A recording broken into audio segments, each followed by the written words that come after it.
All right. Wonderful to see so many people turned out after having just been here a scant year ago. I'm delighted that they invited me back. The deal is no jokes about Camaro raffles, no jokes about Moldavite suppositories. So just consider it as if it didn't happen. No, it is a pleasure to be here. I'm fascinated by this green and intelligent part of Texas. I grew up with all the prejudices against Texas that you have in western Colorado, where Texans arrive to kill our elk once a year and then depart and leave us once again bereft of glory and drawl. So I did a radio show. Some of you may have heard it, and it was an occasion to be up at the campus. Wonderful university. I see a lot of universities, and a lot of them look like Air Force bases, and you're very fortunate to have the University of Texas at Austin. There are some great people associated with that faculty. Okay, let me get a wet whistle here. How many people have read at least one of my books? A lot of people. Well, so what I'm thinking is I have some things on my mind, and I'll run through that, but I'd like to leave a lot of time for Q&A, because my thing has several facets. And maybe you're interested in Salvia Divinorum and I'm raving on about modeling and animation. Or maybe you're interested in the end of history and I can't shut up about serotonin metabolism.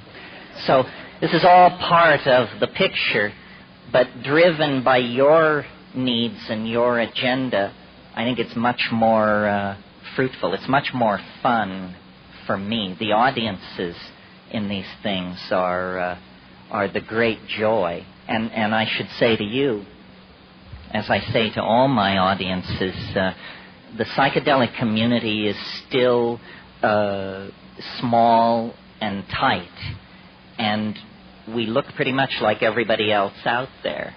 That's part of our victory, I might point out. It's not that we came to look like them, it's that they finally let it down and now they all look like us. But a gathering like this is an occasion to actually see your local psychedelic community. So take a look around. Somebody in this room has what you need. And it's like an intelligence test, isn't it? All social interaction is, it turns out. Okay. I guess I should bring you up to date on what I've been doing before I plunge into the heart of this, since I get my own life is my own adventure, and how I then read the larger picture of reality. I think everybody sees their life that way. After all, if you're not the hero in your novel, what kind of novel is it? You need to do some heavy editing.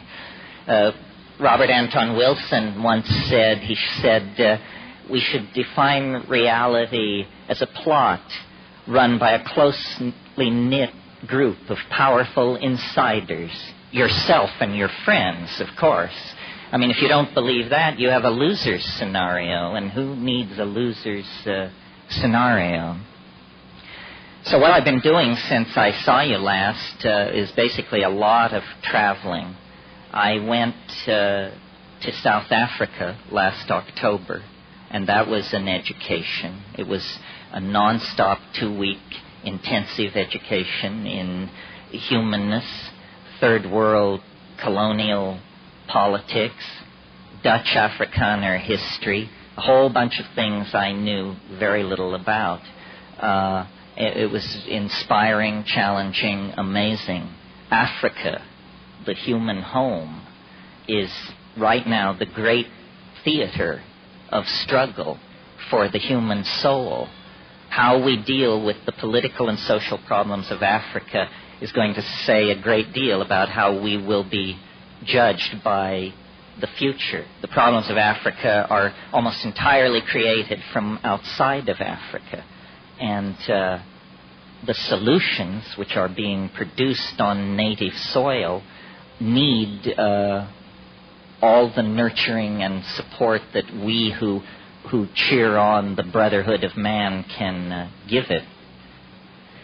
And then in February I went to Australia. And if I had known about Australia what I know now 30 years ago, I'm sure my life would be very different. I said last night at a book signing, it's weirdly like Texas.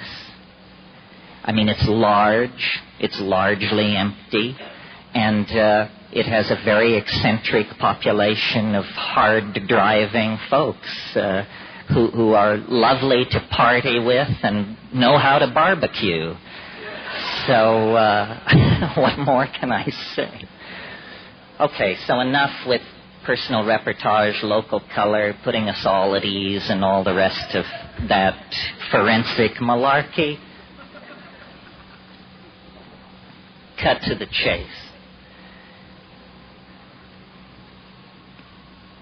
When I think about talking to an audience like this, I go through my toolkit and try to say, what is cogent, what's meaningful, what can bring us forward.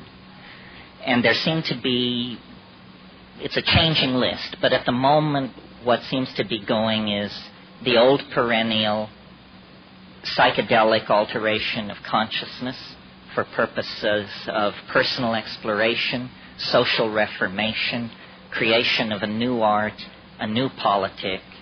That's one of the major pieces of the puzzle. Another major piece is the new communications technologies.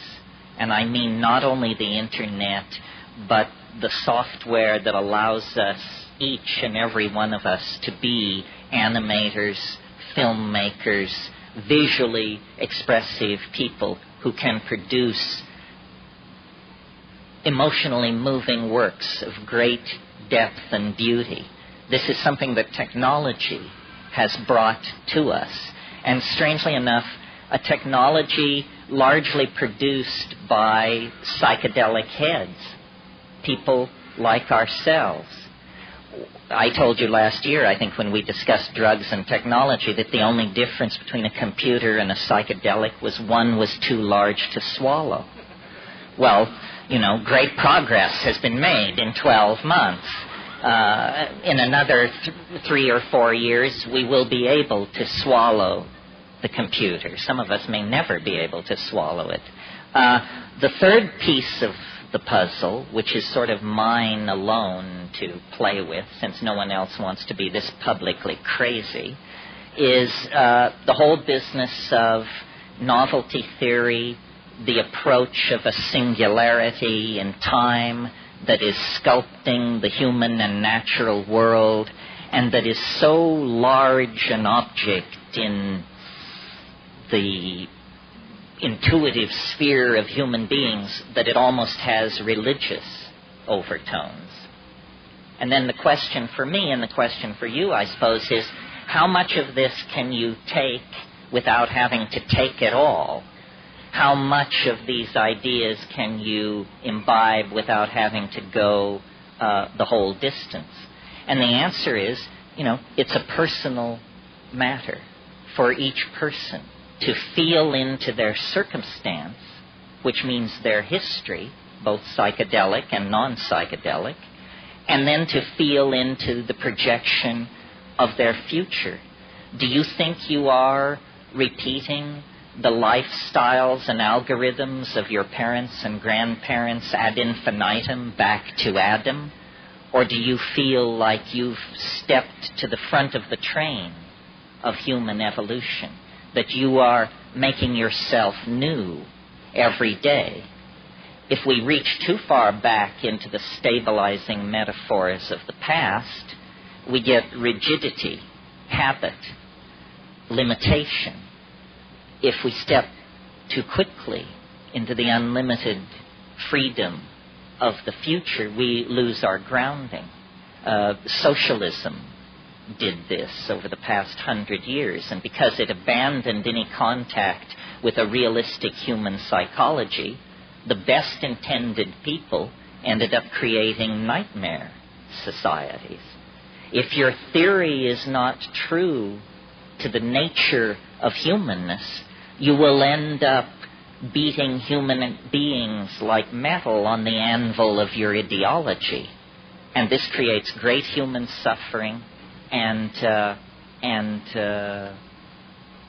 historical catastrophe. And I maintain that our own society suffers from a failure to adequately model and reflect the true nature of human beings. We have ideas, we have ideals that get in the way of realism and immediate experience. And when I was thinking about all of this and how to put it into a metaphor that would be appealing and amusing and lead people to look deeper into these things, I began to play with the idea, it's a religious idea. You all have heard, although probably more often in English than in Latin, the thought, in principio et verbum et verbo caro factum est, which means, in the beginning was the Word, and the Word was made flesh. This is the great overarching myth of Western religion. It equally informs Islam, Christianity, Judaism. These three great flavors of monotheism all accept this primary statement. In the beginning was the Word, and the Word was made flesh. What does it mean, for a moment, taken away from the tired exegesis of the cults that have hammered at it for so long? What does it mean in and of itself? It means that language is somehow the privileged medium of exchange between human beings and the divine. That the descent of the Word into flesh makes the flesh more than flesh, makes the Word more than the Word. The union of flesh and Word launches the cosmic drama of fall and redemption that is the myth of Western society. And for centuries and centuries, we've concentrated on one end of this story of the fall and the redemption. We have concentrated on the fall. But meanwhile, through all the grimy betrayals and bloody backsliding of human history, the Word has quietly advanced its agenda. And I've been thinking a lot about this recently because in a new book I'm writing a lot about spoken language, speech. And I've come to a conclusion that, typical of me, is far from orthodoxy and far from much cover provided by anybody else's ideas on this matter. I've come to the conclusion that language is very old. Thinking is very old. Communicating is very old, by glance, by gesture, by dance, by meme, by intuition. But speech is very recent. It's a technological innovation as fresh as the Pentium chip or the spinning wheel. It's something someone invented somewhere. It's the most successful technological leap forward ever made. It's the discovery of symbolic signification, that a noise, meaning nothing, can by convention be given a meaning, and that meaning will then attend that utterance wherever it occurs in the presence of those who have joined in the agreement that attaches the symbol to the meaningless utterance. It's a coding breakthrough. Somebody hacked this about 35,000 years ago. And immediately, as forms of media have a way of doing, it swamped the previous methods of communication. Because, A, it worked in the dark. Suddenly, evenings were not so boring anymore. It worked in the dark. It also, the touchy-feely forms of communication were generally one-on-one and related probably to having sex or aggressive physical encounters. But suddenly, one voice could reach many, and many could respond. And virtual reality was born at that moment. Not here in the late 20th century, but at that moment, because acoustical environments laden with symbolic meaning became the name of the game. Stories is what we call these things, and they are the proper use of the advanced form of media known as human speech. It's using human speech to create three-dimensional scenarios that unfold, and everyone is carried along with the drama and the wonder of it. From that beginning, and in a series of successively accelerating leaps, the word has made its way into the world. It's interesting that straight linguists and paleolinguists believe human language is no more than 35,000 years old. Imagine that. We possess Homo sapiens sapiens skeletons 110,000 years old. People like the person who rode with you on the bus yesterday. People that modern. And yet, the experts tell us no one spoke until 35,000 years ago. No one wrote until 5,000 or 6,000 years ago.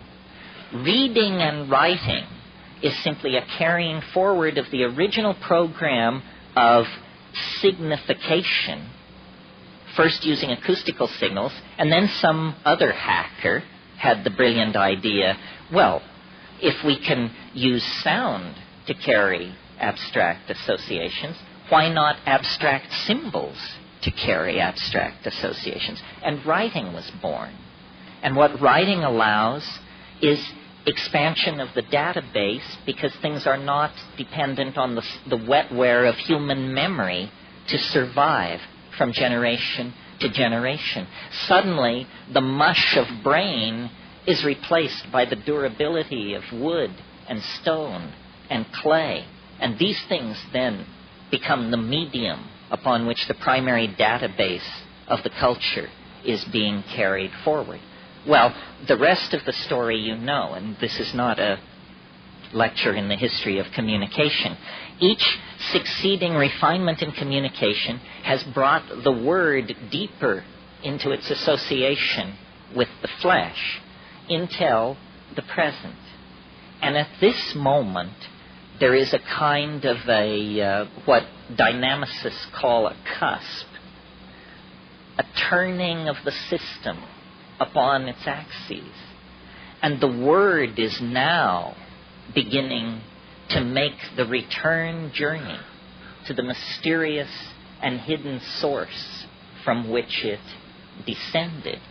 In other words, spirit is now beginning to disentangle itself from matter. The 20th century will be remembered as the great clash point, or the great arena of conflict between the triumphal positivist and rational systems that European thought has developed over the past 300 years and the new irrational systems of thought which anthropology cheerfully imported into white high culture in the guise of reportage about the primitive.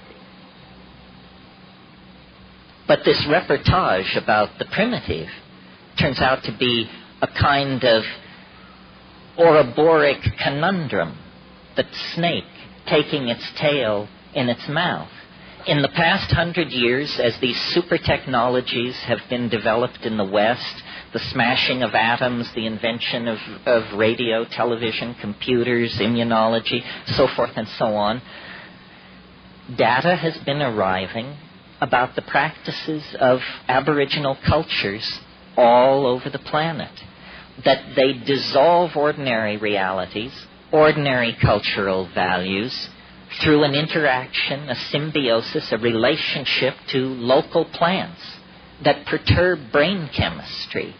And in this domain of perturbed brain chemistry, the cultural operating system is wiped clean. And something older, even for these people, something older, more vitalistic, more in touch with the animal soul, replaces it, replaces the cultural operating system. Something not determined by history and geography, but something writ in the language of the flesh itself. This is who you are. This is true nakedness. You are not naked when you take off your clothes. You still wear your religious assumptions, your prejudices, your fears, your illusions, your delusions. When you shed the cultural operating system, then essentially you stand naked before the inspection of your own psyche. Desmond Morris called it the naked ape. And it's from that position, a position outside the cultural operating system, that we can begin to ask real questions about what does it mean to be human, what kind of circumstance are we caught in, and what kind of structures, if any, can we put in place to assuage the pain and accentuate the glory and the wonder that lurks waiting for us in this very narrow slice of time between the birth canal and the yawning grave. In other words, we have to return to first premises. So I've been thinking about this a lot, and at first it seemed to me only a metaphor, this phrase, culture is your operating system. But because I travel around a lot and get that jolting experience frequently of, let's say, leaving London on a foggy evening and arriving in Johannesburg 14 hours later to a sweltering day in a city of 14 million on the brink of anarchy, I get to change my operating system frequently. And so I notice the relativity of these systems. And some work for some things and some for others. For instance, if you are a positivist, if you're running Positivism 4.0, you can't support UFOs. Positivism 4.0 does not support UFOs. If, on the other hand, you're running your Rancha book 5.1 as your operating system, UFOs and a number of other things can get in through the door. That is what we would technically say is a more tolerant operating system, or its plug-ins support special effects denied the positivist. Well, it's fun to think this way, because it shows you that you don't have to be the victim of your culture. It's not like your eye color or your height or your gender. It's fragile. It can be remade if you wish it to be.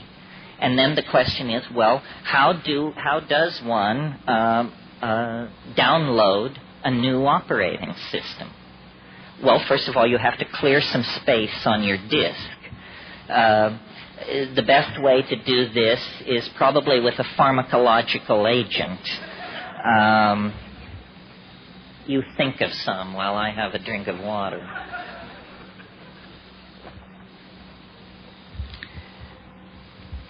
Psilocybin is an excellent disc cleaner. You can put a lot of things in the trash and have them just disappear with a psilocybin upgrade.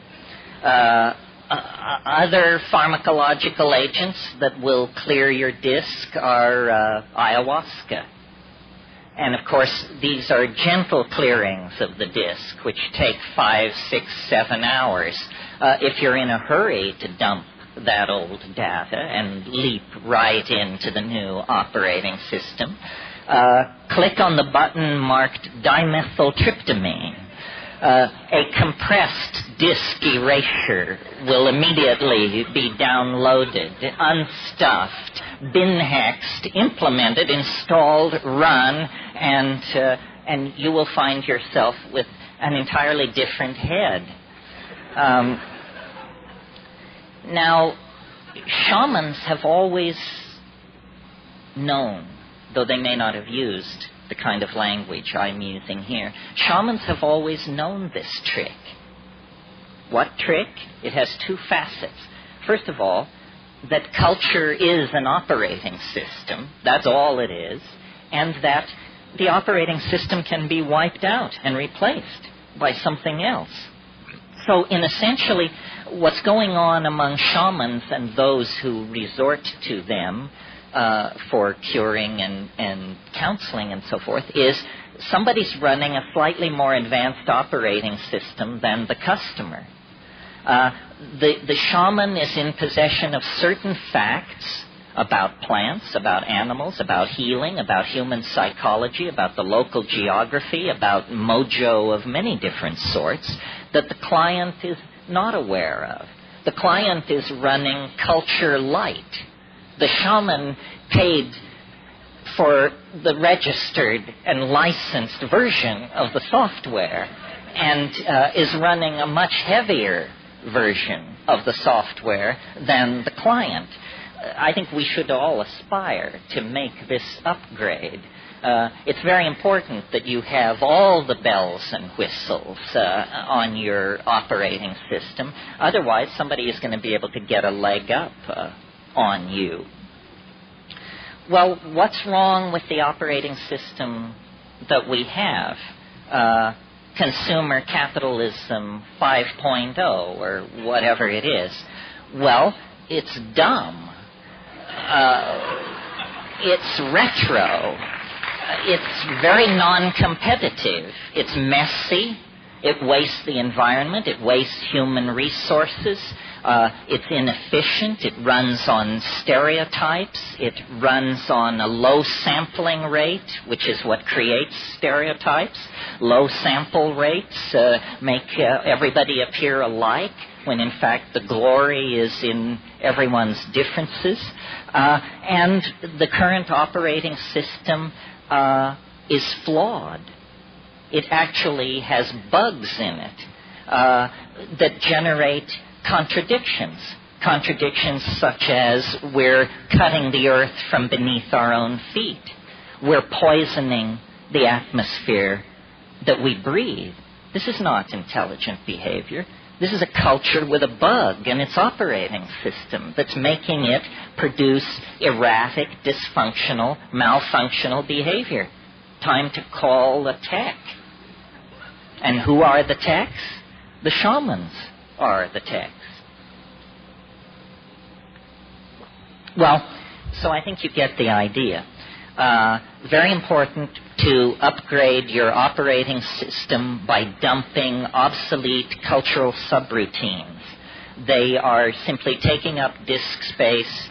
They are not advancing you in any way whatsoever. Now, a very large group of people who followed this advice and rebuilt their operating systems in the 1960s went on then to build this most amazing of all cultural artifacts, the Internet. The Internet is light at the end of the tunnel.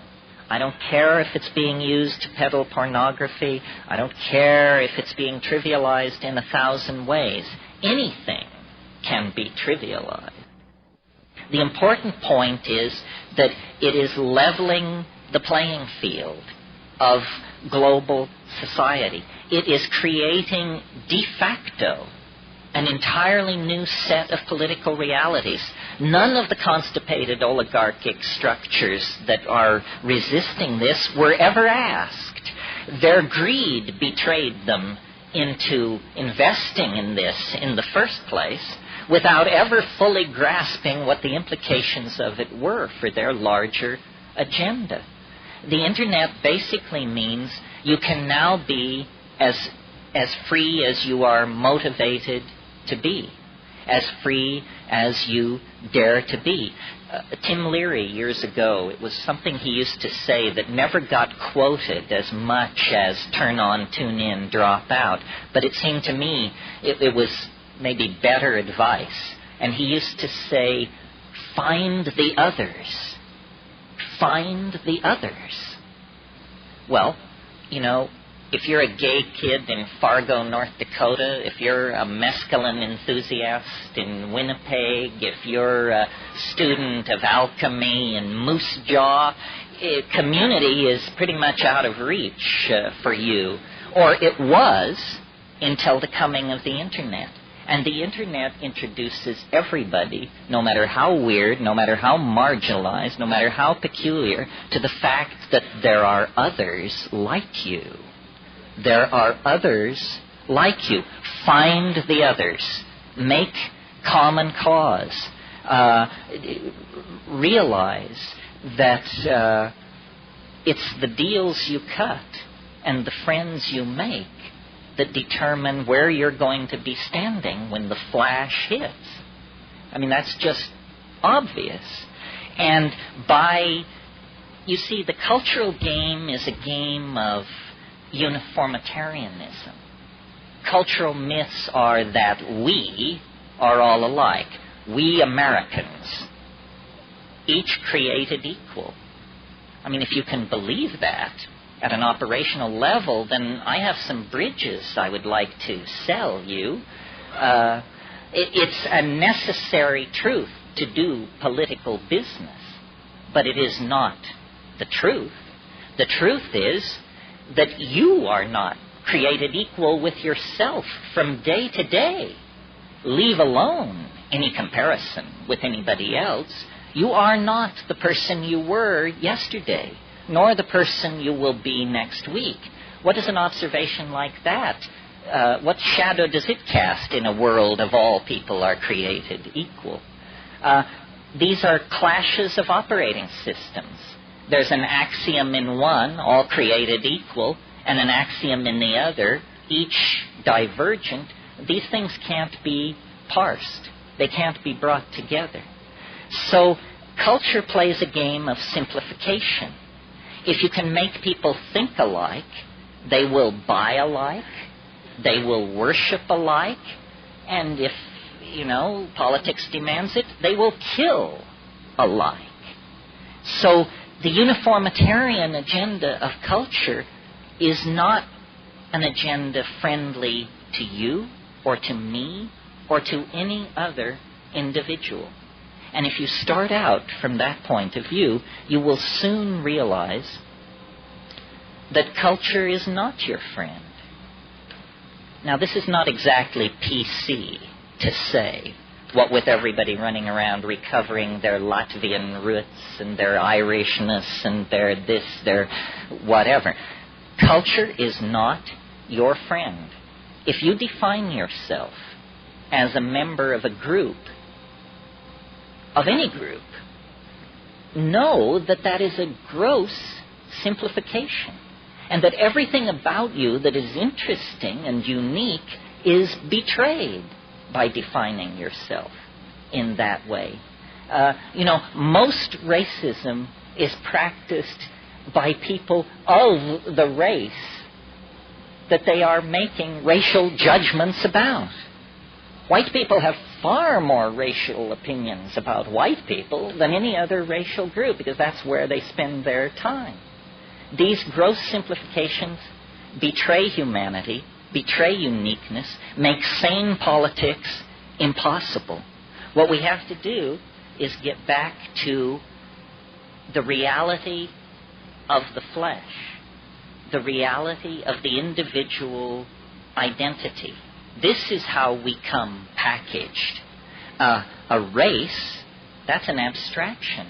These days you have to have 3 years of genetics under your belt to give a satisfactory definition of the word if we're really going to go to the math on it. I mean, it's an abstraction of modern science. It's a notion so far removed from anything you and I come in contact with that we should just junk it. What we need to celebrate is the individual. Have you not noticed, I certainly have, that every historical change you can think of, in fact, any change you can think of, forget about human beings, any change in any system that you can think of is always ultimately traceable to one unit in the system undergoing a phase state change of some sort. There are no group decisions. Those things come later. The genius of creativity and of initiation of activity always lies with the individual. And it's very interesting that this is what the psychedelics address. They address us uniquely as individuals. You can sit next to somebody who drank from the same bottle you did and be perfectly confident that their experience has very little congruency with your own.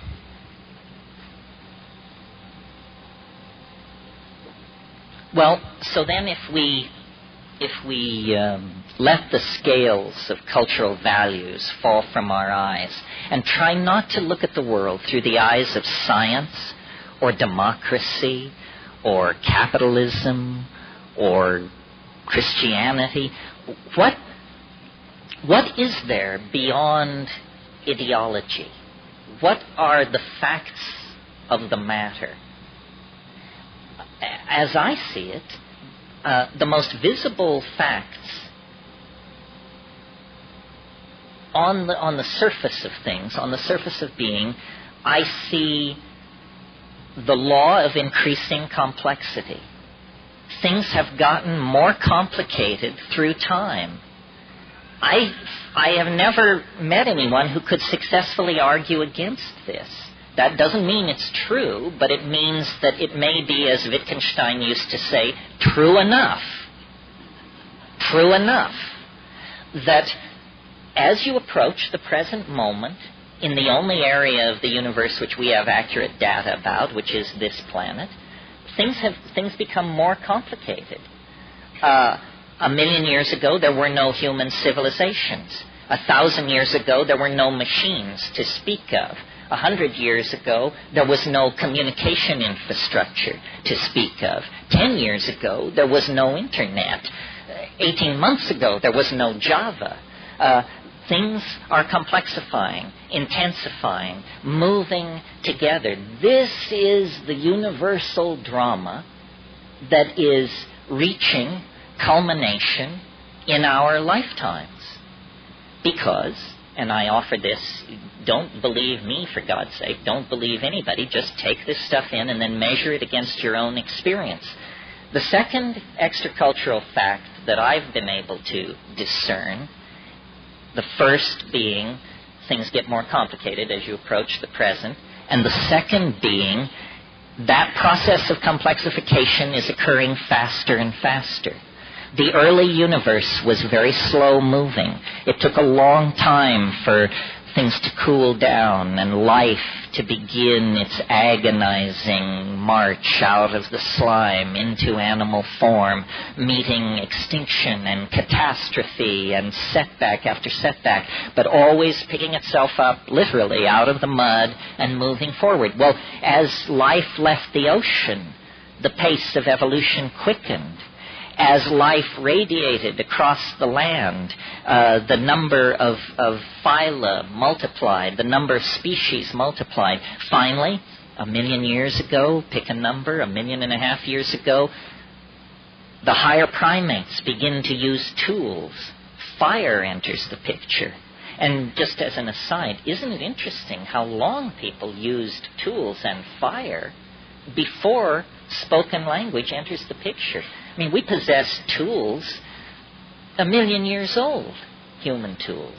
language 35,000 years old. When I was in South Africa last year, I was in this place that reminded me of like the Four Corners area around Moab, Utah. It was like nothing like I had expected South Africa to be. And when I wasn't teaching, I would wander the dry arroyos and hunt for human tools. And there was an archaeologist staying in the bar, or in the hotel there, and we would drink in the evening in the bar. And I would lay my day's find out on the bar, and he would sort it into piles. And he'd say, nothing in this pile is less than 165,000 years old. Everything in this pile is from human tools we're talking about. Now I've lost my thread because I was so thrilled with my sidebar. I think I can get it back. Ah, yeah, here it is. Here it is. And they say potheads can't think. Here it is. The second obvious fact which haunts the post-cultural viewpoint is this acceleration of change. And I've sort of built my career on this because I'm a rationalist, but I feel the emotional power of this thing. We are caught in a basin of attraction, to use a mathematical term. In other words, we are under the influence of something which is pulling us into the future, or into novelty, if you want to put it that way, at a faster and faster rate. So problems which are presented in the following terms: if we don't do something, in 500 years we will run out of this, that, or the other. Or if we don't do something, in 1,000 years this or that will happen. These are meaningless statistics, because the acceleration into novelty is rewriting the rules now every 18 months. We are descending now into a well of novelty such that more change is now occurring in a single human lifetime than occurred in the previous 10,000 years of human history. We are approaching at a faster and faster rate something unthinkable, something which is sculpting us in its image, something which shamans have always known was there, though they may not have used the metaphor of ahead of us in time. That's a Western download of where it is, because you could just as well say it's in heaven, or behind us in time, or everywhere, or nowhere. The point is, we're about to arrive in its presence, and it is shaping us to prepare us for the arrival. It is making us more and more in its image. This is not a new process. This began a long, long time ago, but it's now reaching its culmination. And I said a few minutes ago, the Internet is light at the end of the tunnel. The Internet is the beginning of a nervous system that is knitting not only all human beings, but all life together, all information together. Because, you know, there already is an Internet. It's called the Integrated Ecosystem of Planet 3. It runs on pheromones, it runs on weather systems, ocean tides, telluric currents moving in the earth, thousands of methods. Leave it that way because our cultural tradition is one of reductionism. Tear things apart, break them into their subordinate units, break those into still smaller units. Well, when you have a theory of reality like that, what you end up with is all the pieces spread out and no car and nowhere to go. But nature has always operated as an integrated system of communication. And the Internet is, in a sense, nothing more than a human aping of a natural system already in place. If we could do it through pheromones, light, mycelium, and electromagnetic pulses through the earth, we wouldn't be stringing copper and cable and fiber optic. Those things are simply historical artifacts of the moment. What lies ahead on the Internet, what lies ahead, I think, for us, and this is the last point I really want to make, and then we can talk about all this, is, I have been a true resistor of the alien penetration of human civilization because I just saw no evidence for it. But the chant that they are coming has now grown so loud that I feel like one sort of has to ask oneself, well, short of just 100% skepticism, what the hell is going on with this alien hype? And I think that the problem is one of modeling and intelligence. There is an alien. We are in the cultural process of meeting this alien, but they do not come in 1,000-ton beryllium ships from Zenebo-Ganubi to trade high technology for human fetal tissue. I mean, that's an intelligence test, folks. That's not how it works.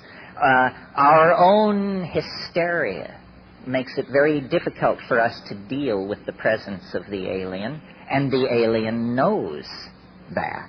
That's why it has disguised itself as a psychedelic experience, I think.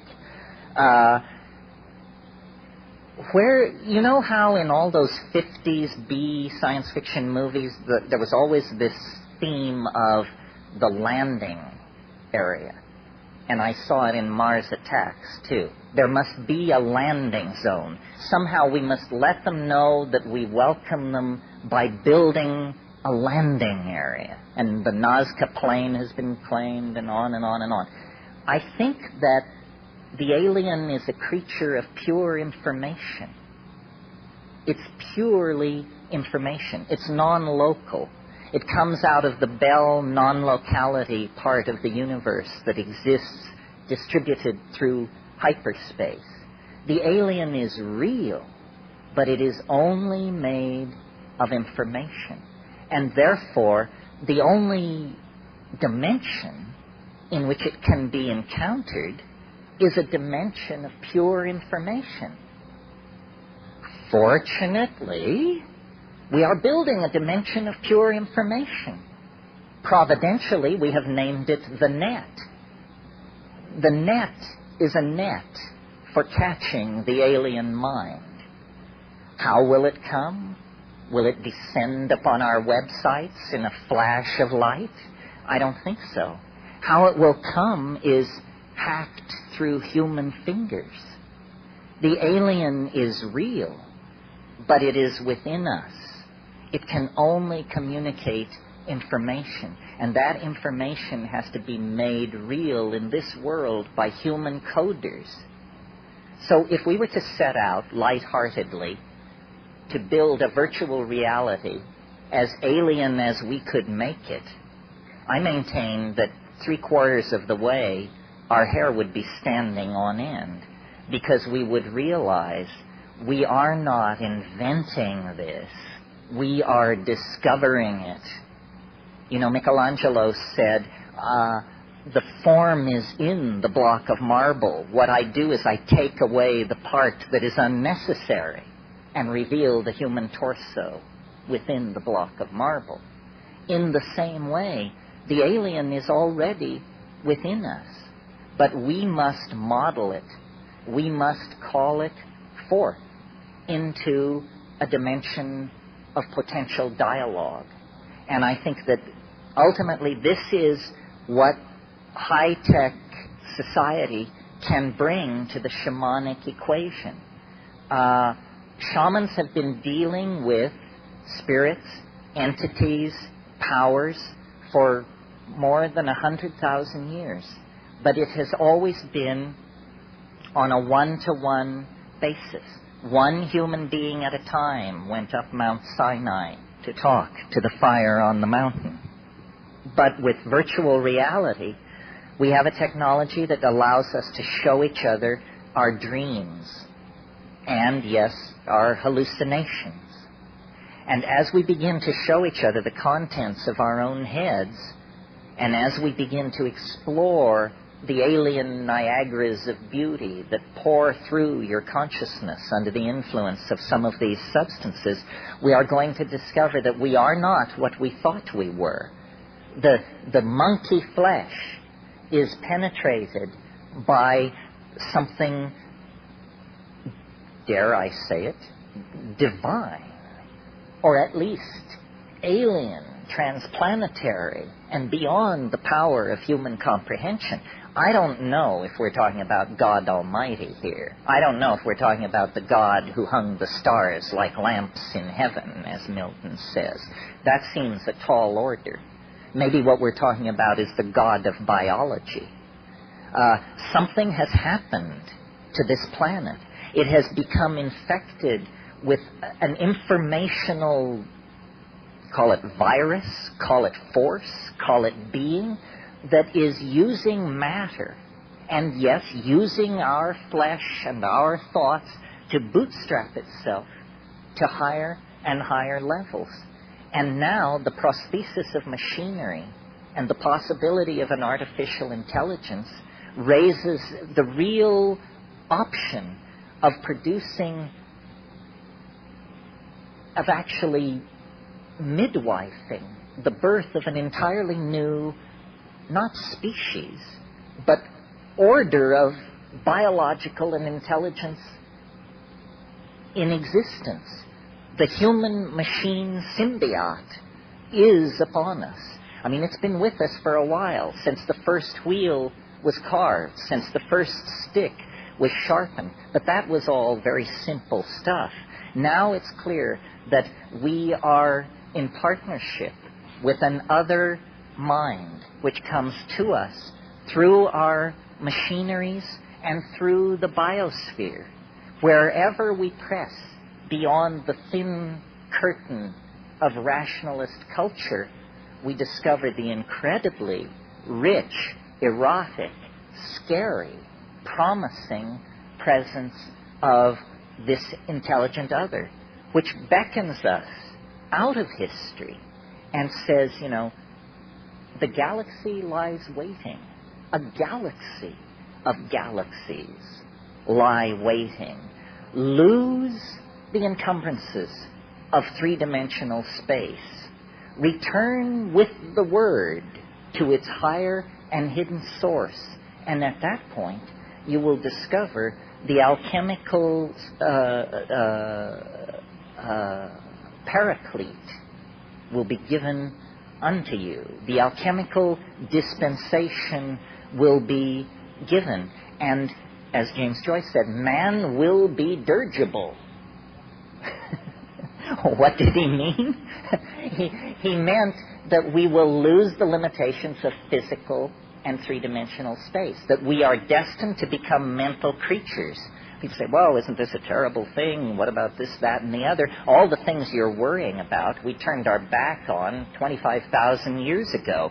We have been marching through this virtual reality of our own creation for the entire duration of what is called human history. Now, is there a political implication to all of this? I think the political implication is, a personal one. We all must try to understand what is happening. We need to try to understand what is happening. And in my humble opinion, ideology is only going to get in your way. Nobody understands what is happening. Not Buddhists, not Christians, not government scientists, not, no one understands what is happening. So forget ideologies. They betray, they limit, they lead astray. Just deal with the raw data and trust yourself. Nobody is smarter than you are. And what if they are? What good is their understanding doing you? People who walk around saying, well, I don't understand quantum physics, but somewhere somebody understands it. That's not a very helpful attitude toward preserving the insights of quantum physics. Inform yourself. What does inform yourself mean? It means, A, transcend and mistrust ideology. Go for direct experience. What do you think when you face the waterfall? What do you think when you have sex? What do you think when you take psilocybin? Everything else is unconfirmable rumor, useless, probably lies. So liberate yourself from the illusion of culture. Take responsibility for what you think and what you do. And then the other political implication toward community is a lot of people are going to be very anxious because change raises anxiety in people. And people who have limited opportunities to educate themselves because of culturally inflicted abuse are scared because they can sense that everything familiar is giving way, but they don't want to embrace the unimaginable. These people need to be reassured. They need to be reassured by example and by hearing optimistic and reasonable rhetoric about the future. Selling the future as an 8-alarm fire, which is how the media does it, only makes a sane future impossible. So we need a responsible approach to thinking about the future. And it means taking personal responsibility for your drug taking, for the ideas, the memes that you push into society, and for the images that we share among ourselves. You know, one of the great truisms of the New Age is that images can heal. But I've never heard anybody discuss the obvious contra-implication, which is images can make you sick. And you are constantly bombarded with images which disempower, divide, confuse, and make crazy, basically. So I think the reason psychedelics are such political dynamite in any culture is because they dissolve cultural assumptions. The scales fall from people's eyes, and they say, does this make sense? Does my job make sense? Does my relationship make sense? To my significant other? To my government? To my children? To my environment? Do these relationships make sense? And of course, if the answer for most people in high-tech society is no. We've been compromised, we've been deluded, we've been sold a massive pottage. The way out, then, is personal responsibility, new operating systems downloaded from outside of culture, which means from the deeper wisdom of the psychedelic plants, and then a commitment to community and a motto of to the future without fear. Without fear. Thank you very much.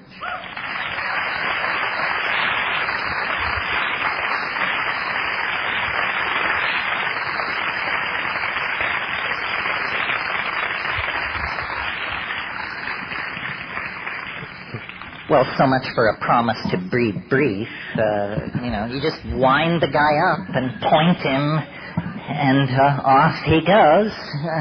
The robot who preaches freedom.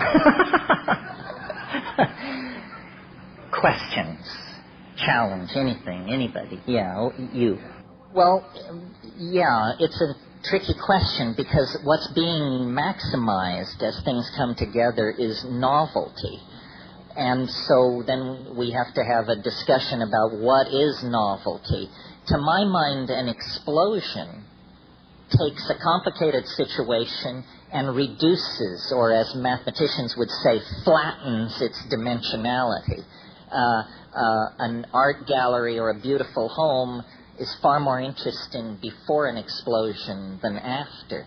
So I don't see how some kind of catastrophe would entirely fulfill the bill. On the other hand, a partial catastrophe of some sort, because I believe primates are at their best when cornered. And we aren't cornered yet. I mean, we talk about how we're cornered. People say this is the end of the world. This ain't the end of the world. This is the long garden party before the end of the world, with strolling musicians and superbly catered food and women in diaphanous gowns and high-toned conversation. Wait till you see the end of the world. It isn't about deciding to come up to Austin to attend the Whole Life Expo, let me tell you. So, yes. Yes, I should repeat questions. Different part of the room. Back here. White shirt. You, sir. This guy, yeah.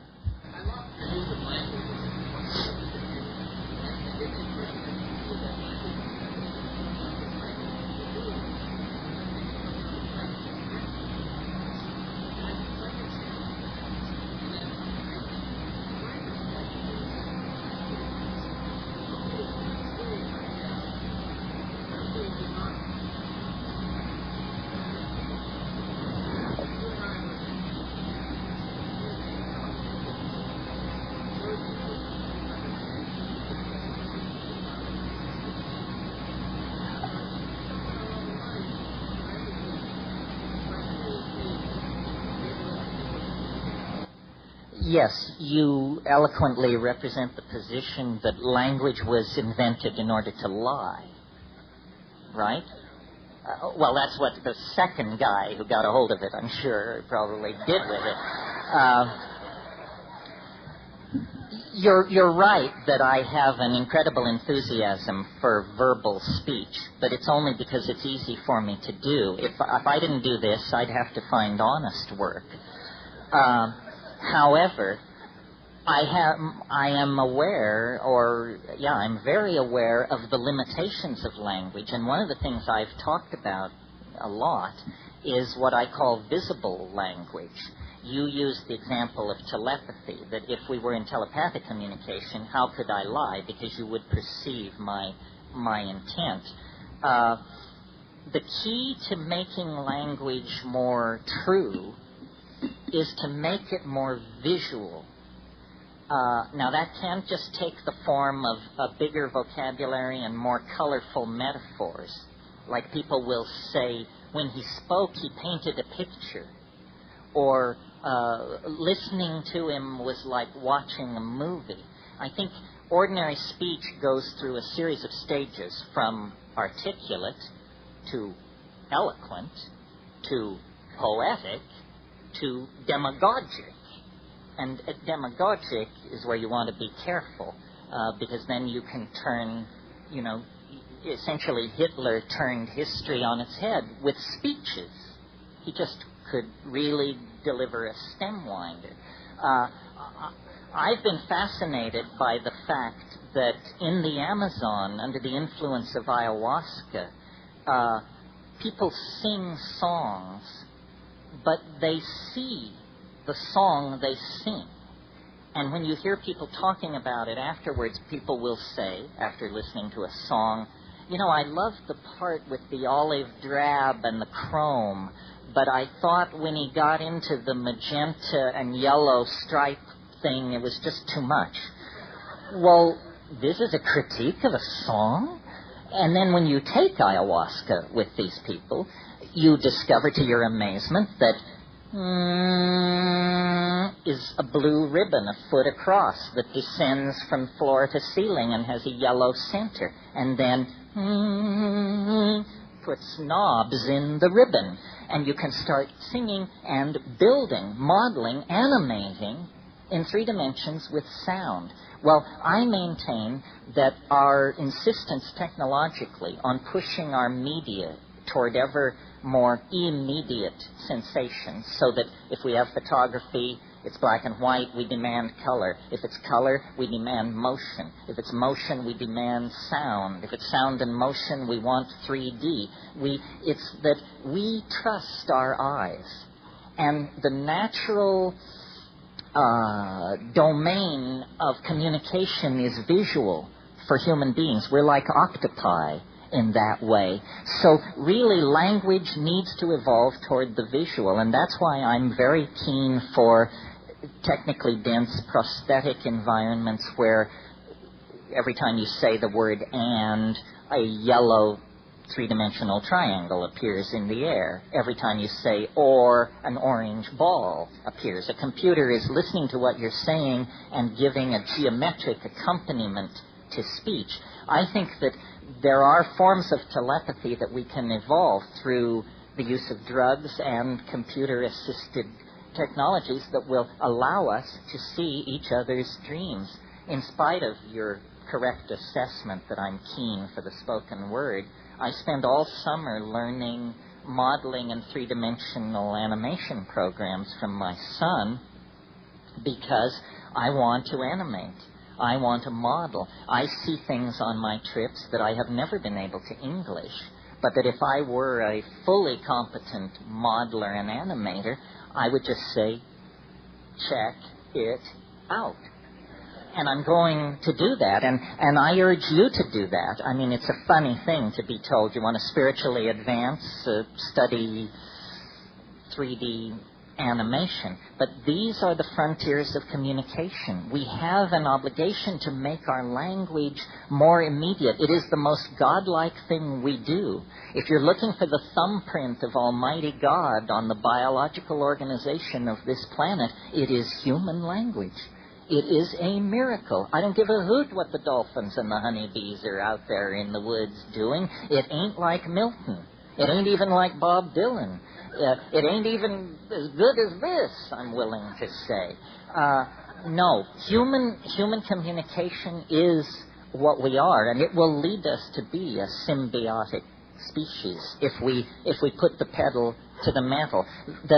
For people like yourselves, who I assume to be, no matter how you finagled your way in here this afternoon, part of the upper 3% of the ruling elite on this planet, there is a real obligation to use privilege to communicate and to make art.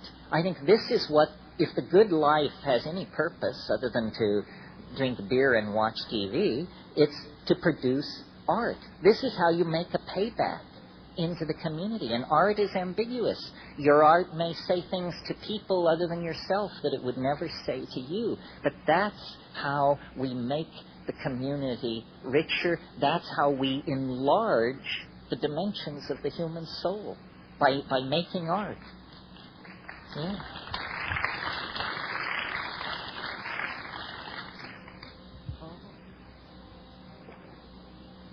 Stand up and yell.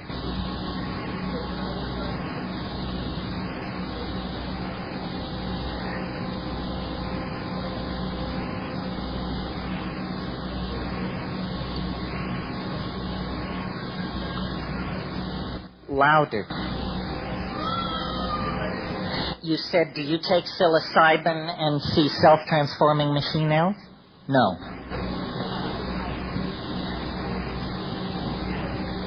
Yeah?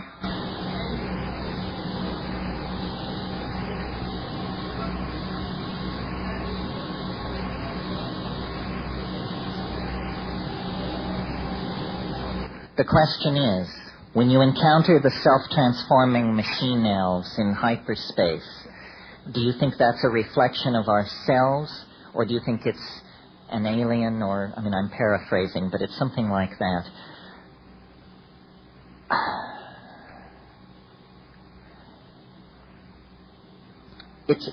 It's tricky, because we are not what we think we are.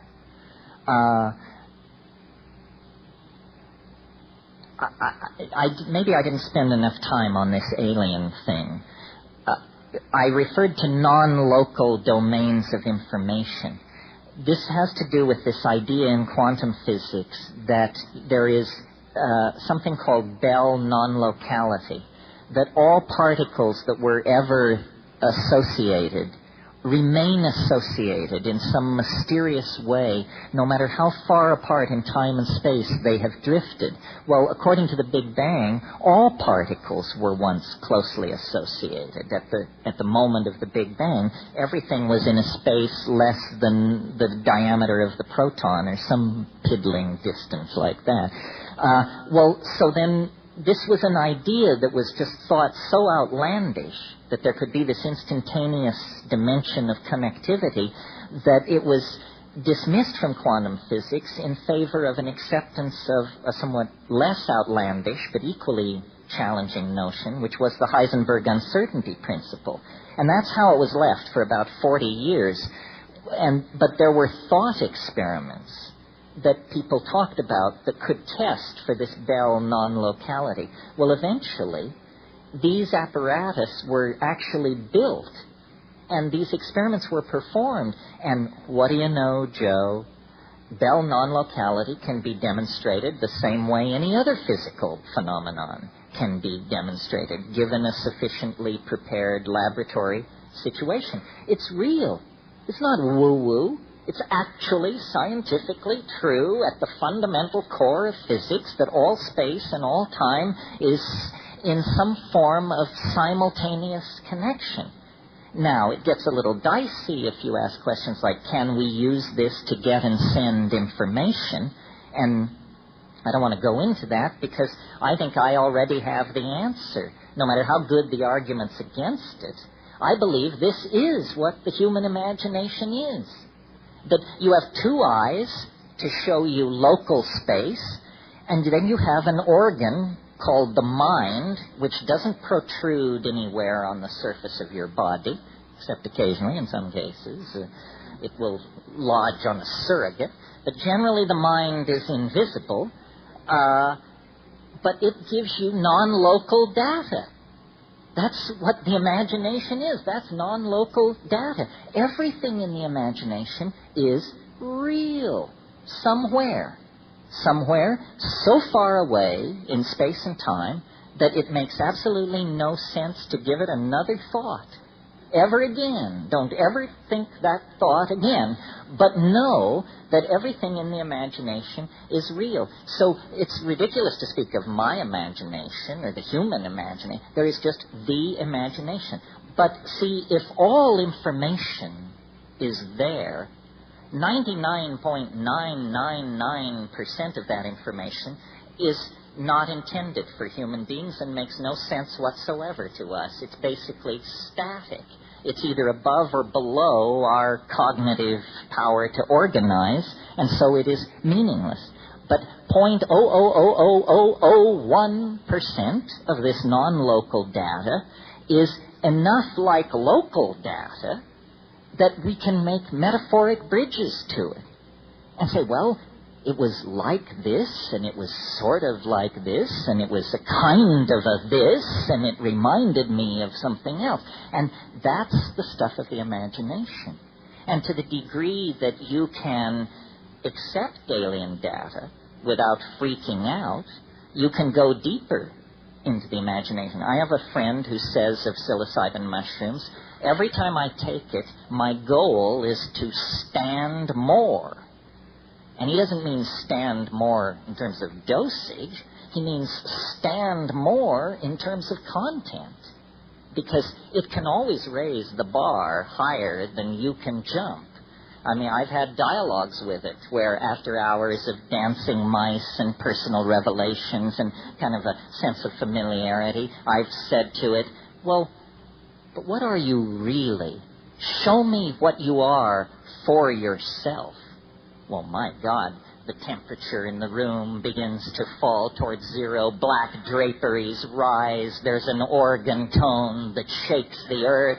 And after about 30 seconds, I say, hey, enough of what you are for yourself. Let's go back to the dancing mice and the little candies rolling in the dark and, It knows that you have a limited capacity to absorb its alienness. That's why we have what's called human history. Human history is the process of standing more.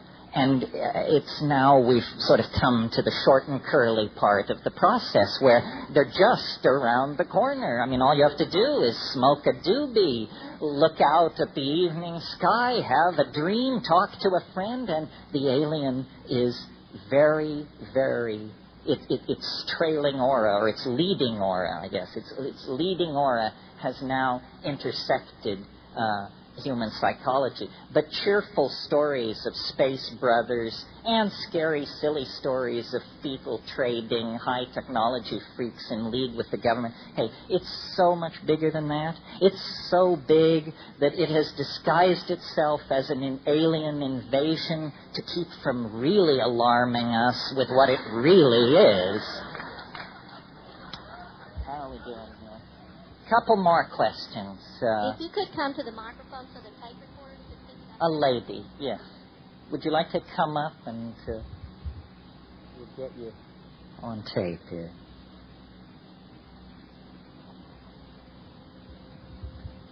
I was just wondering what you thought about the possibility of, as we become more aware of what we're doing to the environment and the responsibility of those industrialized nations that are consuming more than their share, that if we could get on an equal playing field, then those underdeveloped countries that have a great deal of the resources that they're using up to basically pay their national debts, if they could receive technology so that they can be on an equal playing field on the internet, etc., in exchange for our consumption, that it might be an interesting evolution in terms of... Well, I think it's happening. In other words, some people have objected that the internet and computers are an elitist technology in the hands of a bunch of white folks. To some degree, that's true, but on the other hand, if the automobile had followed the same curve of cost-benefit that the computer has followed in its development, then the average automobile today would cost $1.50, and it would go 100,000 miles on 10 cents worth of gas. That's the kind of bang for your buck you're getting from the modern PC compared to where it was 35 years ago. No technology in history has had its costs fall so quickly. And there is no reason to think that those costs will level off. If a good PC today is $1,400, there's no reason why in 5 years it shouldn't be $140, and there's no reason why in 10 years it shouldn't be $14 and be worn on your thumbnail. This can all be done. All these prices are artificially inflated. The other thing about the Internet is it is going wireless. And as it goes wireless, it goes totally global. If I can just brag for a minute and make an example of myself, I have a wireless connection to the Internet. At first, I got a wireless connection because I couldn't get any other kind because I lived way up on a volcano. But now, my wireless connection is 1 megabyte. That's 45 times faster than 28.8. The poor people down on copper, they can't do better than 56 because the infrastructure already exists and therefore limits the bandwidth. By going outside the infrastructure, this sounds like a reprise of my talk, by going outside the infrastructure and building alone from ground up, I suddenly find myself looking down the gun barrel of a T1 connection, and it is heaven itself, let me tell you. And the people who sold it to me, and there must be dozens of other companies, are bent on conquering the world, meaning putting everybody who wants to be online for pennies in the next 5 to 6 years. And, you know, if you live in Manhattan or even Austin, what is the Internet? It's another diversion. It's another piece of entertainment. But what is it like in Somalia, in Seychelles, in Bangalore? What kind of impact does it have there? It is, you talk about a culture-dissolving effect based on psychedelics. How about a culture-dissolving effect based on access to the Internet? And people say, well, Western values will swamp all others. Certainly, to some degree, that is true. But did that just begin yesterday? Isn't that what the bloody business has been about for 500 miserable years, ever since the barbarian Cortez arrived in Mexico? I think so. Well, don't get me off on that. One last question. Who's just burning? Anybody burning? There's somebody burning.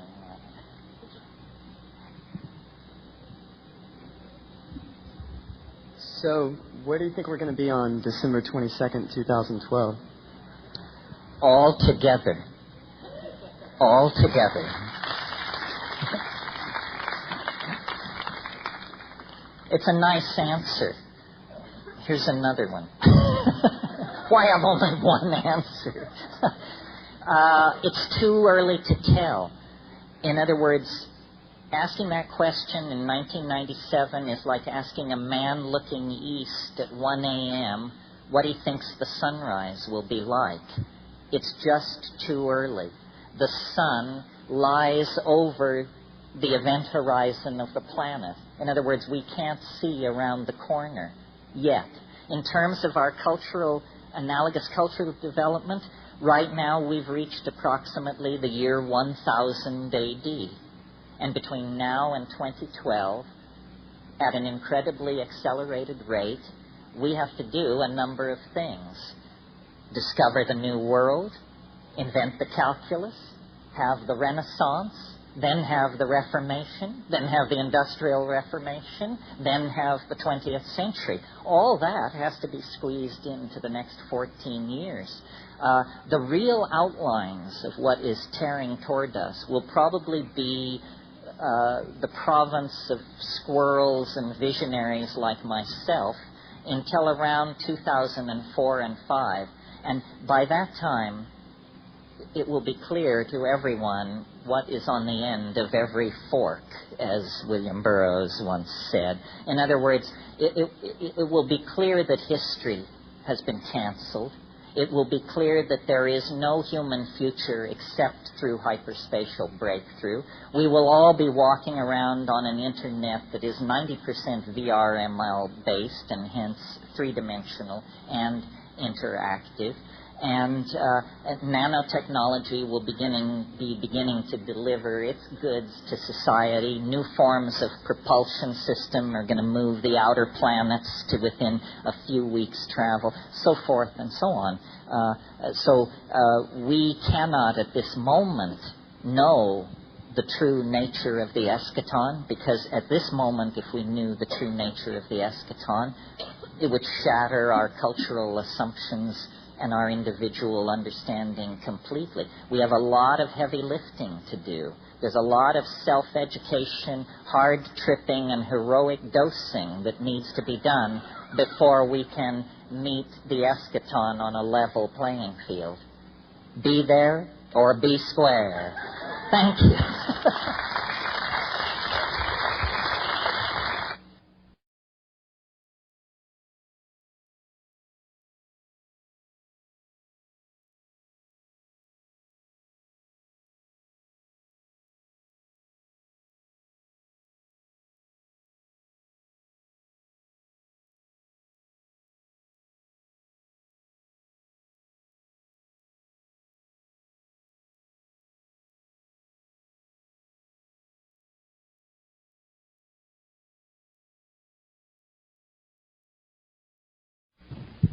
How's that? Cool. Okay. It's a pleasure to be here. It's a pleasure to see so many people here. Once again, this strange, magical moment when we come together again, or perhaps for the first time. You having come from wherever you came from, me having come from the slopes of the world's largest active volcano, actually, but via Manhattan and Austin last weekend. And the purpose of these things is sort of to check the state of the condensing collective understanding about what is going on in the world, or what might be going on in the world. This, it seems to me, is the subject worth talking about. What is going on? How can you find out what is going on? How do you know when you've found out what's going on? Can one know what is going on? And my involvement with this is no different from your own. A sincere desire to untangle these questions before the yawning grave closes over the enterprise and the entire thing becomes moot. One has, a window of opportunity somewhere between zip and 100 to solve or understand or penetrate or appreciate or come to terms with the conundrum of being, this amazing circumstance in which we find ourselves, both individually and collectively. Collectively, we find ourselves, somewhere between the slime and the archangels, making our way perilously over the millennia, up the evolutionary ladder toward the Platonic light, or something like that. At least this is the myth of intellectuals of the high-tech industrial democracies evolved over the past 150 years, the triumphant ascent of organic life toward ever greater complexity. Individually, we each find ourselves born into a culture we had no share in designing, but that we will be expected to inhabit, inculcate, and in fact pass on to our own progeny. And so this is our circumstance, I think, individually and collectively, thrown into being, Heidegger said. We didn't ask for it.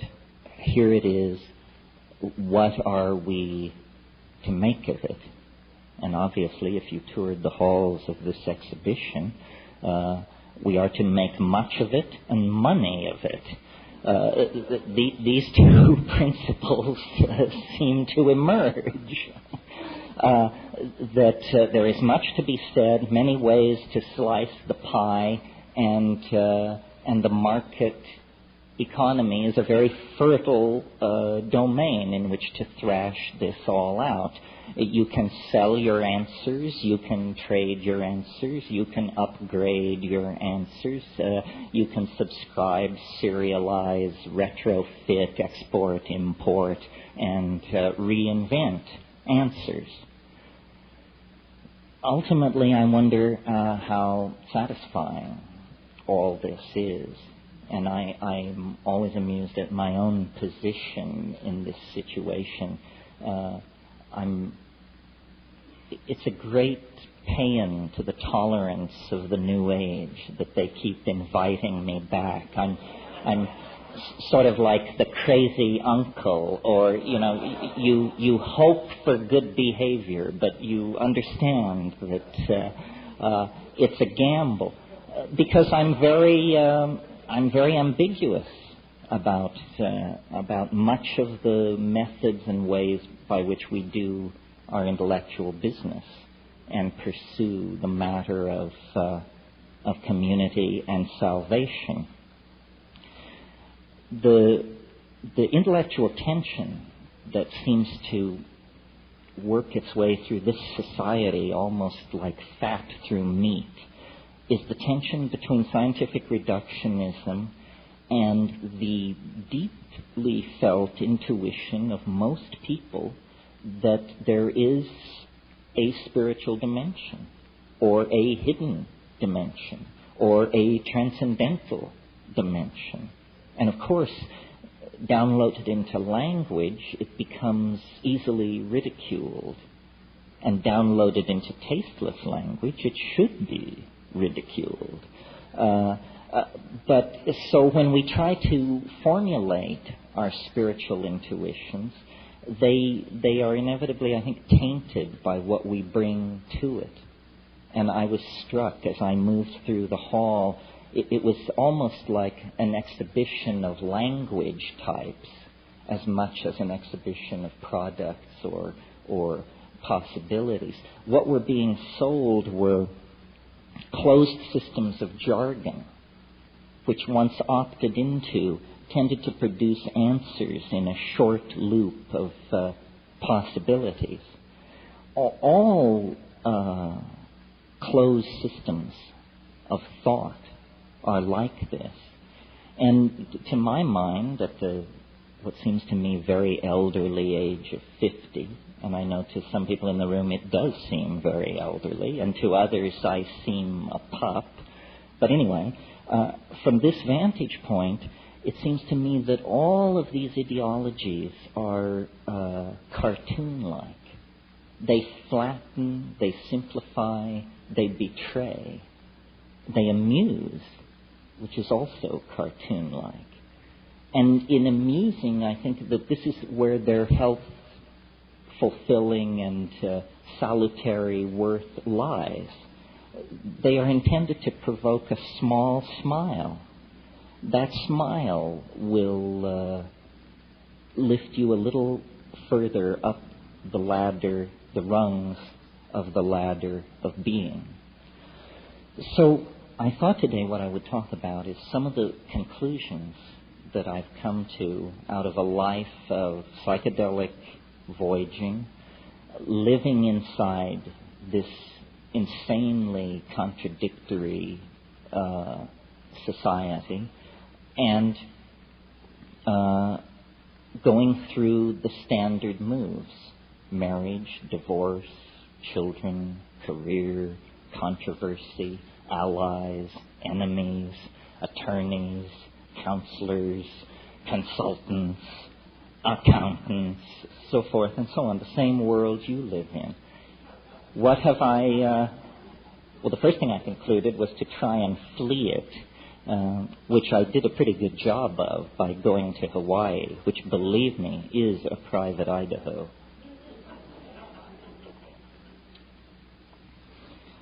But the conclusions that I've reached are not politically correct anywhere.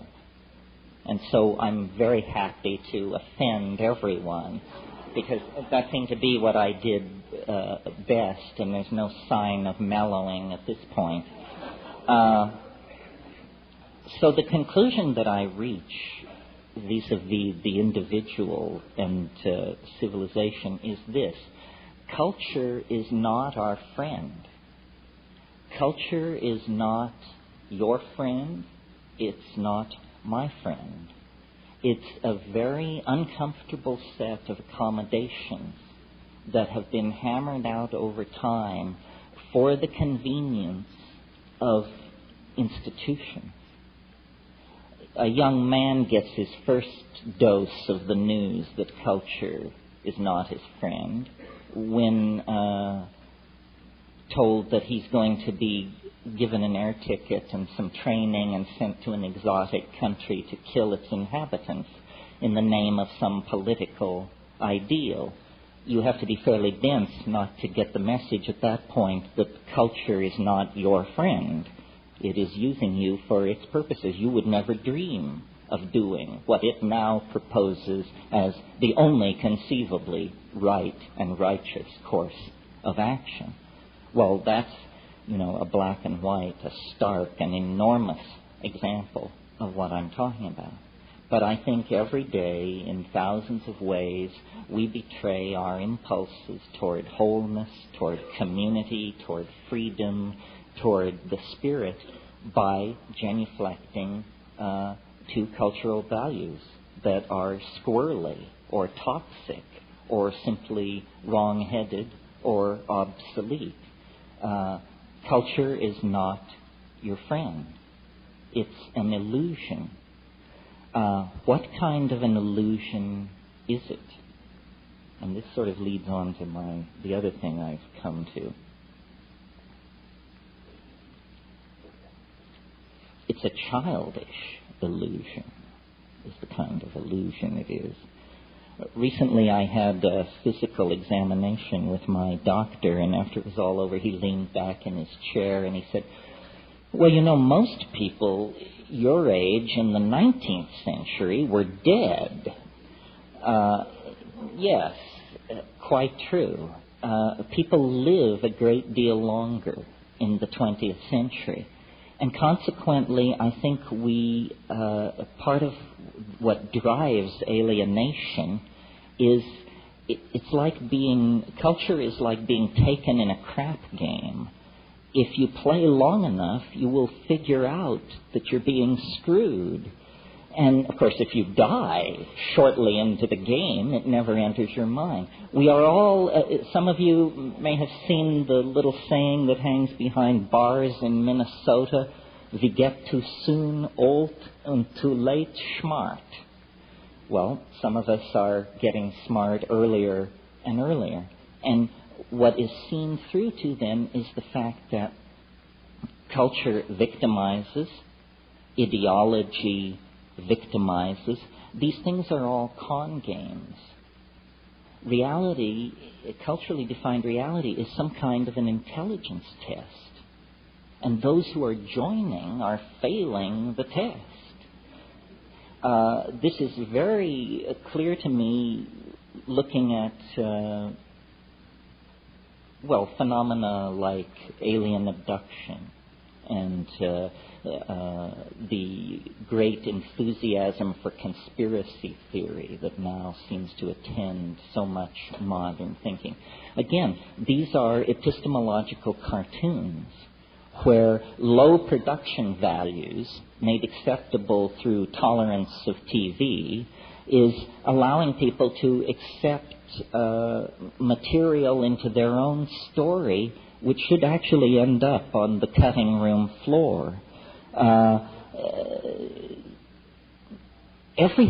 Nothing is what it appears to be.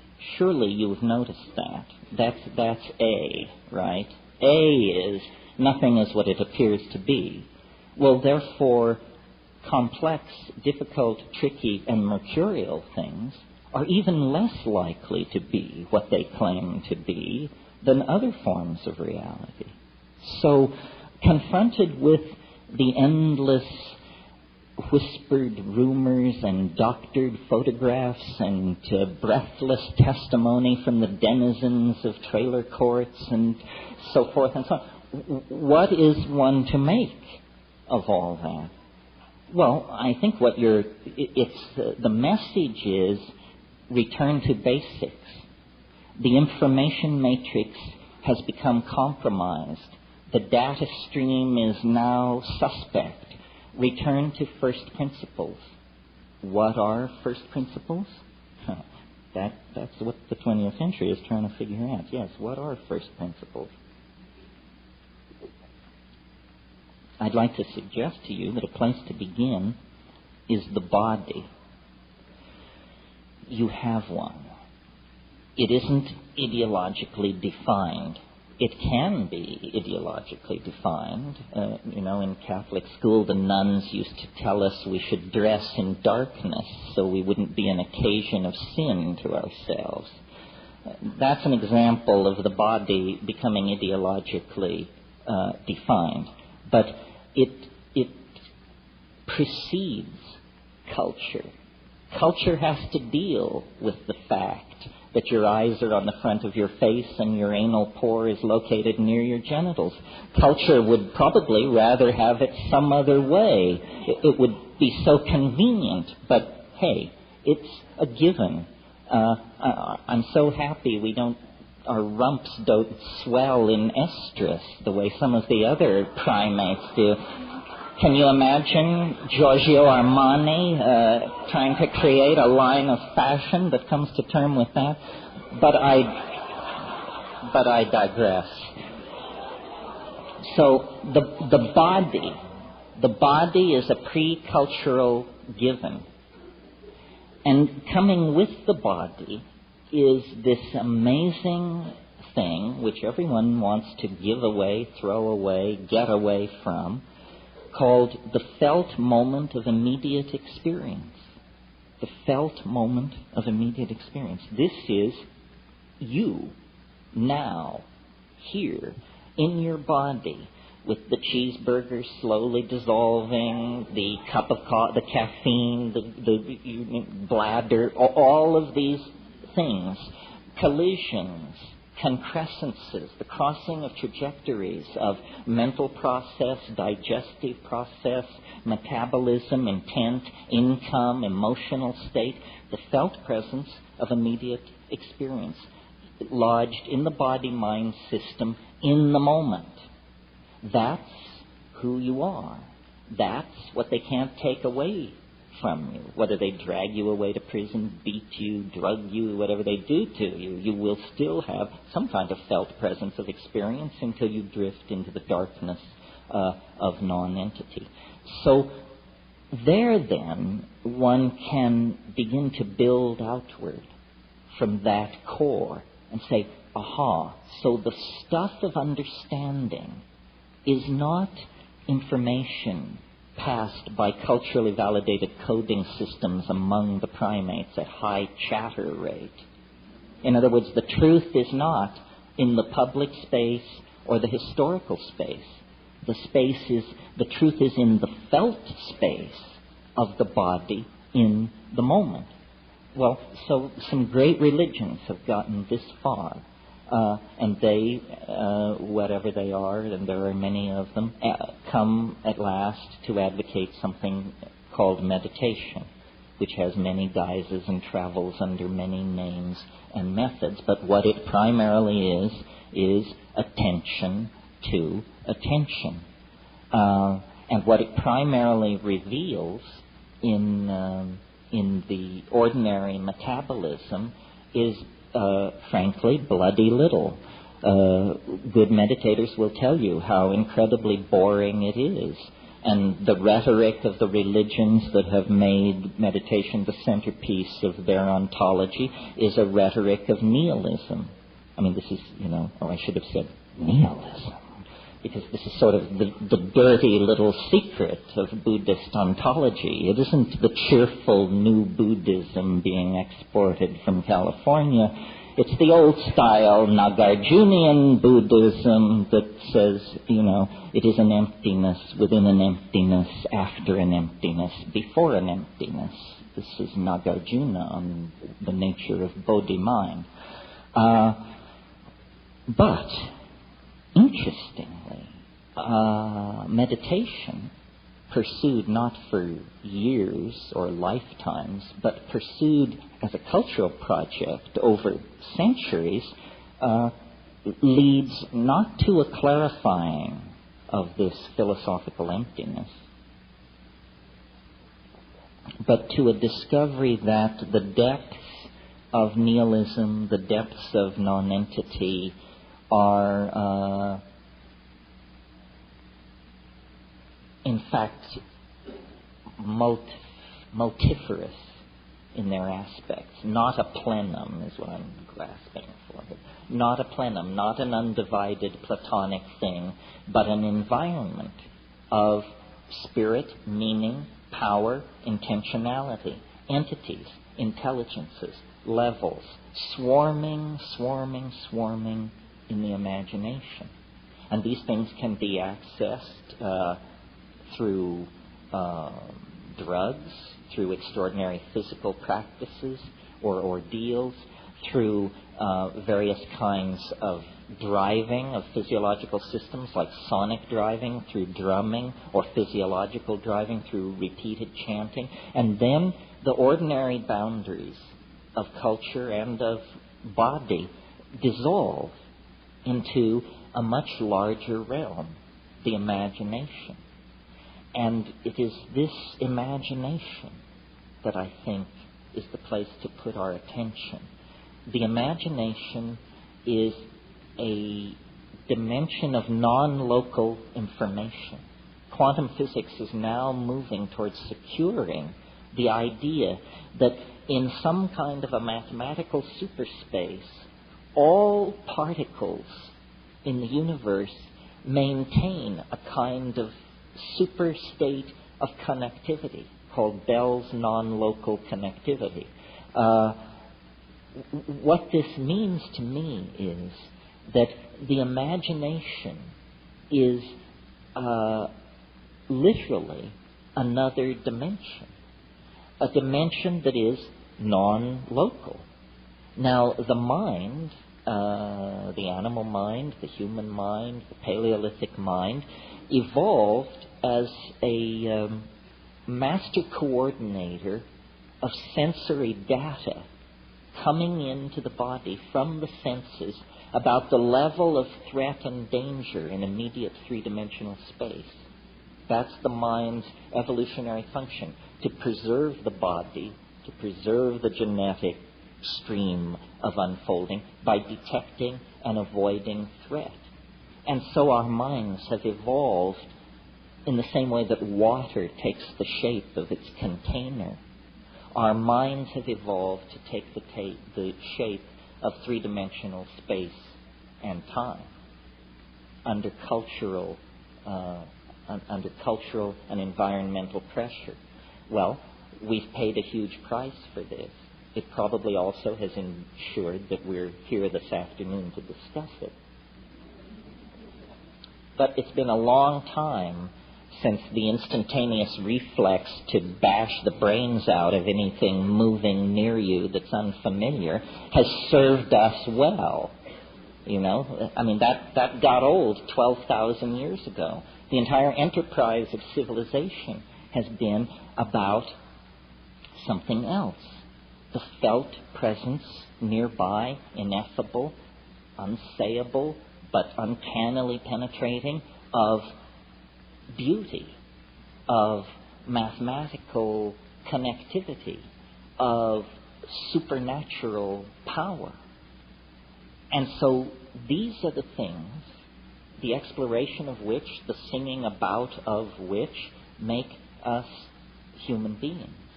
The exploration of the universe of the unseen is the business of human beings. It's why we are the way we are. It's why we will be the way we will be. It's how we got where we are. How is it done?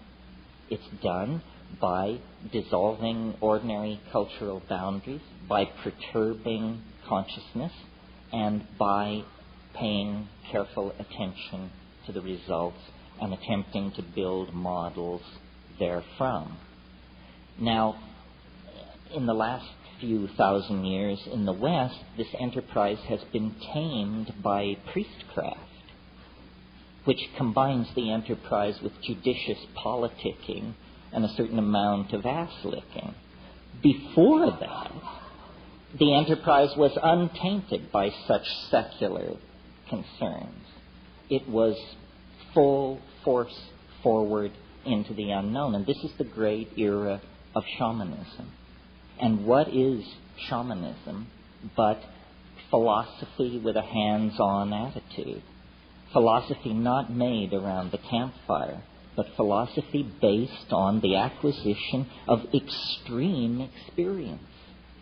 That's how you figure out what the world is, not by bicycling around in the burbs, but by forcing extreme experience. The reason people refer to psychedelic endeavors with the vocabulary of travel, taking a trip, and so on, is because that is an extreme endeavor. It's the same endeavor. It's the leaving behind of the values of your own culture. You know, take nothing but a change of clothes, fly to Benares, and take up residence at Dasasamid Ghat among the Charas sadhus, and I guarantee you, whether you resort to psychedelics or not, you will experience boundary dissolution, a reorienting of categories, and a reframing of your perspective on your life and your being. So extreme experience is the necessary key. This is true in all forms of endeavor. I mean, if you want to understand the atom, you have to smash it. You know, sitting around looking at it, it will never yield its secrets. You have to smash that sucker to bits and then collect the pieces and then examine exactly how it all came apart. In the same way, and without, going too far afield for the pun, we must smash ordinary consciousness, get smashed, and then look at the pieces flying in all directions and say, gee, I didn't know minds could do that. They can't in the workaday rote of, living inside the little boxes of positivism and constipated behaviorism and all the rest of it. So extreme experiences. But, you don't want these experiences to be too extreme, or you will sever the connectivity among the various subsystems, and then we'll have to bury you. And this is always a huge strain on those left behind. So there is a practical element here, which is, okay, so we want to have extreme experiences, but we don't want to have such extreme experiences that we don't live to tell the tale. We want control to some degree over these experiences? Well, this is where the incredible thoroughness of our human ancestors comes to our aid.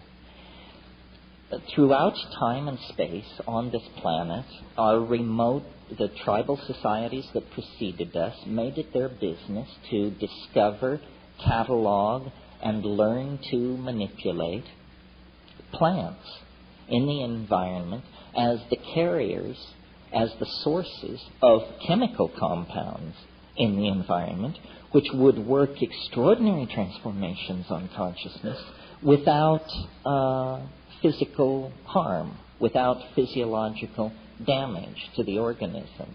And of all the many techniques, ordeal, abandonment in the wilderness, sexual abstinence, hanging by your pectoral muscles from hooks in the sun for days, all of these sorts of things. Of all of these methods, psychedelic plants and their judicious use is arguably the most effective, the most effective and the least invasive and the most likely to produce negative long-term consequences. Well, this was not news or even controversy anywhere in the world until within the confines of the 20th century, basically, the presence of these substances and plants began to alarm the order-keeping forces of the high-tech industrial democracies.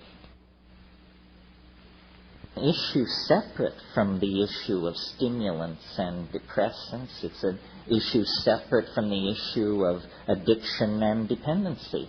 These things are not stimulants or depressants, and they do not cause addiction or dependency.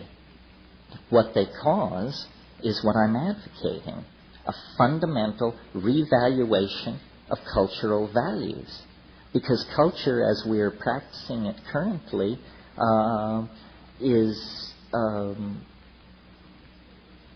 causing a lot of pain to a lot of people and animals and ecosystems, none of whom were ever allowed to vote on whether they wanted this process to go in this direction.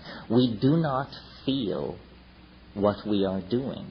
Remember, I spoke about the primacy of the felt moment of experience. If we could feel what we are doing, we would stop doing it. But between us and the consequences of our action, there are endless veils of political rhetoric, stultification, denial, sedation, intoxication, ideological delusion. Now, normally, I think a rap like this tends to, if you have to pigeonhole it, to come down on the side of pessimism. But I am not pessimistic. I see everything as though it were integrated and connected, and there is an unfolding and a plottedness about our situation. It's not for nothing that at the very pinnacle of the age of faith in the machine and science and male dominance and projection of strategic weaponry and so forth and so on, that there should come from the gentler societies of the world, from the rainforests and high deserts of the world, the news of these plants. You know, the Western mind, the cataloging mind, the Cartesian mind, in its frenzy to locate, list, isolate, and define everything, carried these plants and substances over the past 150 years into the confines of our society, and they are much like Trojan horses, left there by the bedraggled, beat-down, disenfranchised, third-world shamanic people, to be found by the white-coated priests and priestesses of science, and to be brought back into the laboratory to be picked apart for their efficacy in treating addiction or overcoming neurotic behavior or something like that. But of course, the neurotic behavior that they impact upon is neurotic behavior so wide, so deep, so revered that it is in fact cultural values themselves. You see, what is happening, I think, is it's really bigger than psychedelics. It's bigger than human evolution. We are not making the waves in this ocean. We are corks riding the waves of the ocean. But we are privileged by perhaps chance alone to occupy a unique moment in the history of the universe. A moment when the universe goes through some kind of self-transforming, evolutionary, inflationary expansion. That's what's happening. I mean, it's been happening for a long time. It depends on where you pull back to get your perspective. One could say, looking at the universe in general, that this planet has been favored from the very beginning. That by 1 billion years ago, the discerning could tell that this was a planet going places. But certainly, by 500 million years ago, it was clear that this was a planet going places. One complex animal life form gave way to another. Catastrophes, yes, but never catastrophes so total that the enterprise was wiped out. We know that 65 million years ago, a catastrophe, an asteroid, a planetesimal impact occurred on this planet. Nothing larger than a chicken walked away from that on this planet. A bad day, you say. But were it not for that bad day, we would still be the egg-eating shrews at the edge of the reptilian garden party. These marvelous flowering plants chock full of psychedelic alkaloids, none of them would have existed. The flowering plants and the higher mammals all arose in the wake of this planet-scouring catastrophe. So, you see, there is built-in to the larger systems of nature an enormous, what my mentor Eric Jansch used to call metastability. They are metastable. They are not easily deflected. An event as large as a planetesimal impact basically only resets the evolutionary clock by a few million years, and then in almost overleaping itself to make up for lost time, out of all of that catastrophe come primates, animals of such complexity and coordinated sensoria that they are wonders to behold, and from them, and quickly, then come abilities never before seen in the world of organic organization. Freely commandable languages, spoken languages, symbolic activity for the first time. Well, at that point, even the academics believe human language is less than 40,000 years old. That means it's as artificial as the dirigible or the hypodermic needle. It's an invention of some sort within the confines of human history, or at the beginning of human history. Recall, in South Africa, we have fire pits and stone tools 2 million years old.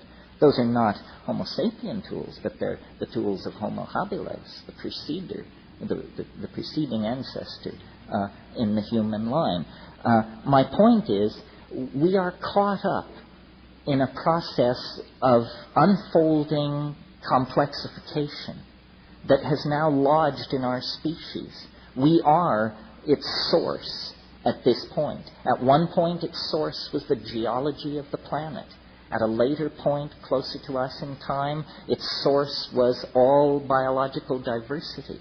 But as the novelty has increased, the domain of its expression has narrowed, and it is now confined largely to the human species. Oh yes, the rest of nature continues the slow unfolding of continental drift and gene mutation and transfer and so forth. But these things have now receded into the background as the human adventure takes center stage. So it's almost as though, in fact, this is what I believe, that we are not pushed from behind by the causal unfolding of historical necessity, but that we are in the grip of an attractor of some sort, which lies ahead of us in time. And so we are not, as it were, following what the statisticians call a random walk across the temporal landscape. In fact, the temporal landscape is a canyon with incredibly steep walls, and we are only free to move within very narrow confines as the grip, almost the morphogenetic intensity of the attractor at the end of time increases its penetration and its hold over our imaginations, our city plans, our technologies, our religious ontologies, our medical strategies, so forth and so on. Something is revealing itself to us, through us. And as we get closer, the chatter of noise and static being given off of this thing increases exponentially because, McLuhan said once, he said, we move into the future like a person driving who uses only the rear view mirror. That's how we understand the future, by driving in the rear view mirror. All of our models of what lies ahead are based on inverted models of the past. And the one thing you can be certain of is that won't do it. Because we can see a person standing in 1900 using that method would have been wrong about the late 1990s. A person standing in 1600 using that method would have been wrong about the late 1900s, and so forth and so on. You cannot extrapolate from the future from the past into the future, because the real nature of the future is its ding en sich, the thing in itself, and that's what it's trying to reveal. And so the whisperings that reach the ears of the channelers, the visions that come through the hands of painters, sculptors, choreographers, musicians, all of the felt presence of the invisible world is now incredibly pregnant with this message of transformation. And the challenge for each of us is to streamline our language sufficiently that we may mirror this thing in a way that is both true to it and rationally apprehendable to ourselves. And this is a fractal boundary. This is a test of intelligence, because the thing in itself cannot be rationally beheld. The enzymologist J.B.S. Haldane once said, he said, the world is not only stranger than we suppose, it's stranger than we can suppose. That to me is a dizzying thought, and obviously true. So what we want is a model true to the stranger than we can suppose, but not so alien that there is no emotional or spiritual support in it for the enterprise of being human. How do we do that? How do we inculcate the unspeakable mystery of the transcendental object at the end of time with the mundane nexus of real occasions that happens to be our own existence? Well, to my mind, the answer is it lies in the ability to assimilate paradox. And that means you have to transcend the idea of a closed logical system. You have to live with the idea that there is no intellectual closure. This is, in fact, the door marked freedom. But you've been taught that it's the door marked madness. To live in the light of paradox. Things cannot be, we are taught, both A and B simultaneously. This is Aristotelian logic. A is A. This is as old as thought in the West. But it has to be overcome. And in the felt presence of the moment of immediate experience, it is overcome. The mystery does not lie far. It lies in the immediate moment, in the act, the fact of being.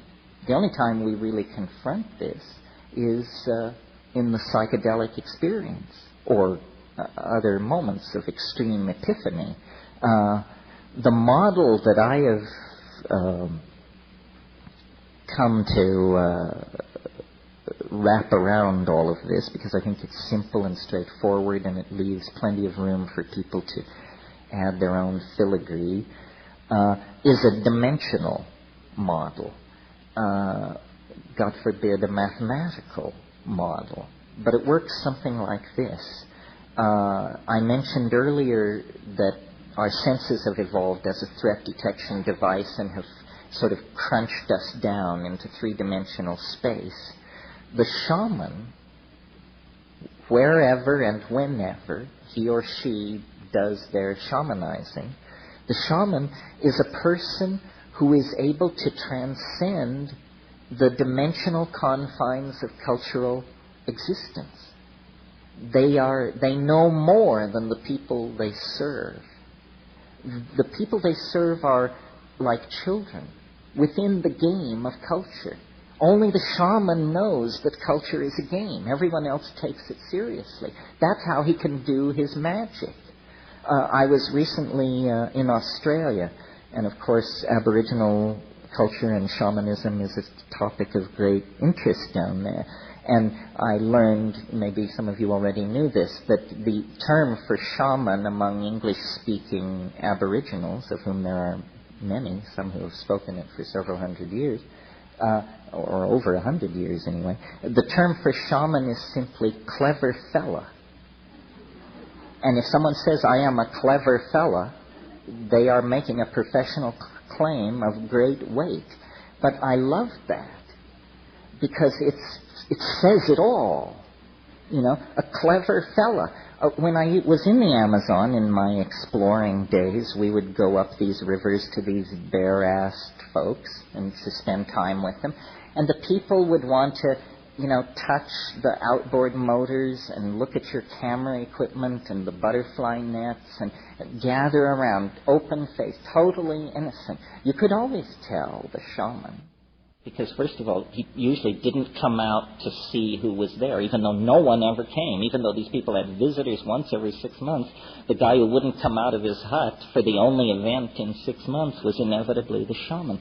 And when you met him, he wasn't interested in your Velcro or your break-apart, glow-in-the-dark little trinkets or any of the rest of it. He was looking straight at you through the eyes outside of culture, saying, what kind of a person are you? Are you a fool or are you a clever fella? What is your measure? How much of the situation do you understand? How many levels are you simultaneously aware of at this moment? And, looking into the eyes of that sort of person, you either grow or turn away. You have not much choice. So what's happening with the shaman, I think, is he's a hands-on mathematician, a hands-on non-Euclidean geometer. The shaman enters into the quote-unquote chaos of the psychedelic experience and sees that it is not chaos. It is hyperspace. And in it, the adumbrations of the trees of possibility can be followed. One can see who stole the eggs. One can see who cuckolded the chief's nephew. One can see who will die and who will live. One can see how the weather is going to change, and one can know where the game went. And this is not magic, not in that world. It's impossible in three-dimensional space and time. But in fourth-dimensional space and time, it not only is possible, it's inevitable and unavoidable. It's a different kind of way of being with the information. And I'm sure many of you have your own psychedelic epiphanies that are as gripping and as fascinating as anything that has happened to me. Epiphanies that show that under certain circumstances, the ordinary boundaries of information, space, time, limitation are dissolved. And it may happen only for a moment. It may involve a curing with a laying on of hands. It may involve a sudden insight into a set of complex relationships. It may involve a sudden, unexpected certitude about how a certain event went down that, when checked upon, turns out to be true. What we know about the world is defined by our culture. And the way culture does this is through language. You can't know or perceive or appreciate what cannot be brought in to the domain of language. You can't publicly know or appreciate these things. You can feel them as the rich contextual embeddedness of your own being, but you can't communicate them. Sometimes when I read Marcel Proust, I come upon passages where the conveyance of the information, of the emotion, is so exquisitely subtle that I have the feeling, I know what he means. I felt this, but I never dreamed I would ever see it in print or have a thought about it that I could share with anyone else, because it is so subtle. So the challenge to all of us, I think, is not this one-dimensional chasing after of answers.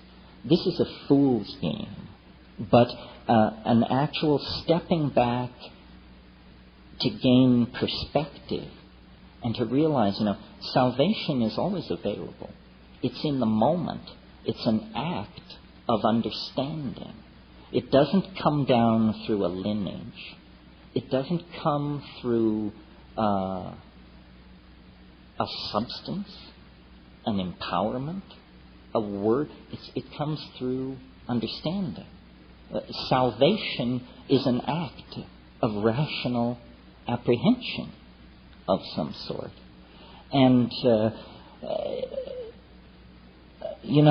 I really believe that we are now in a relationship to the transcendental object at the end of time, such that the revelations are daily. The unfoldment, the connectivity, we can see light at the end of the tunnel. I've had long practice at this. I've been thinking like this since 1968, talking about it like this since 1980, but I never knew how it would come or what it would be. In the last few years, with the rise of a technological, a cultural artifact like the Internet, I now see how it will make its way into the world. We are building the nervous system of the human oversoul. We are individual units operating under social rules that are pushing us ever closer toward dissolving our societies, human groups run by rules, into telepathic collectivities of some sort. The chaos of the Internet is chaos only to the constipated order freaks of the Hobbesian sociological machine. It makes them uncomfortable because they can't find the head, they can't find the hierarchy. But it's head and hierarchy that have distorted and made human institutions so abrasive and uncomfortable for the people who inhabit them. So I really believe there is no contradiction between technology and the spirit.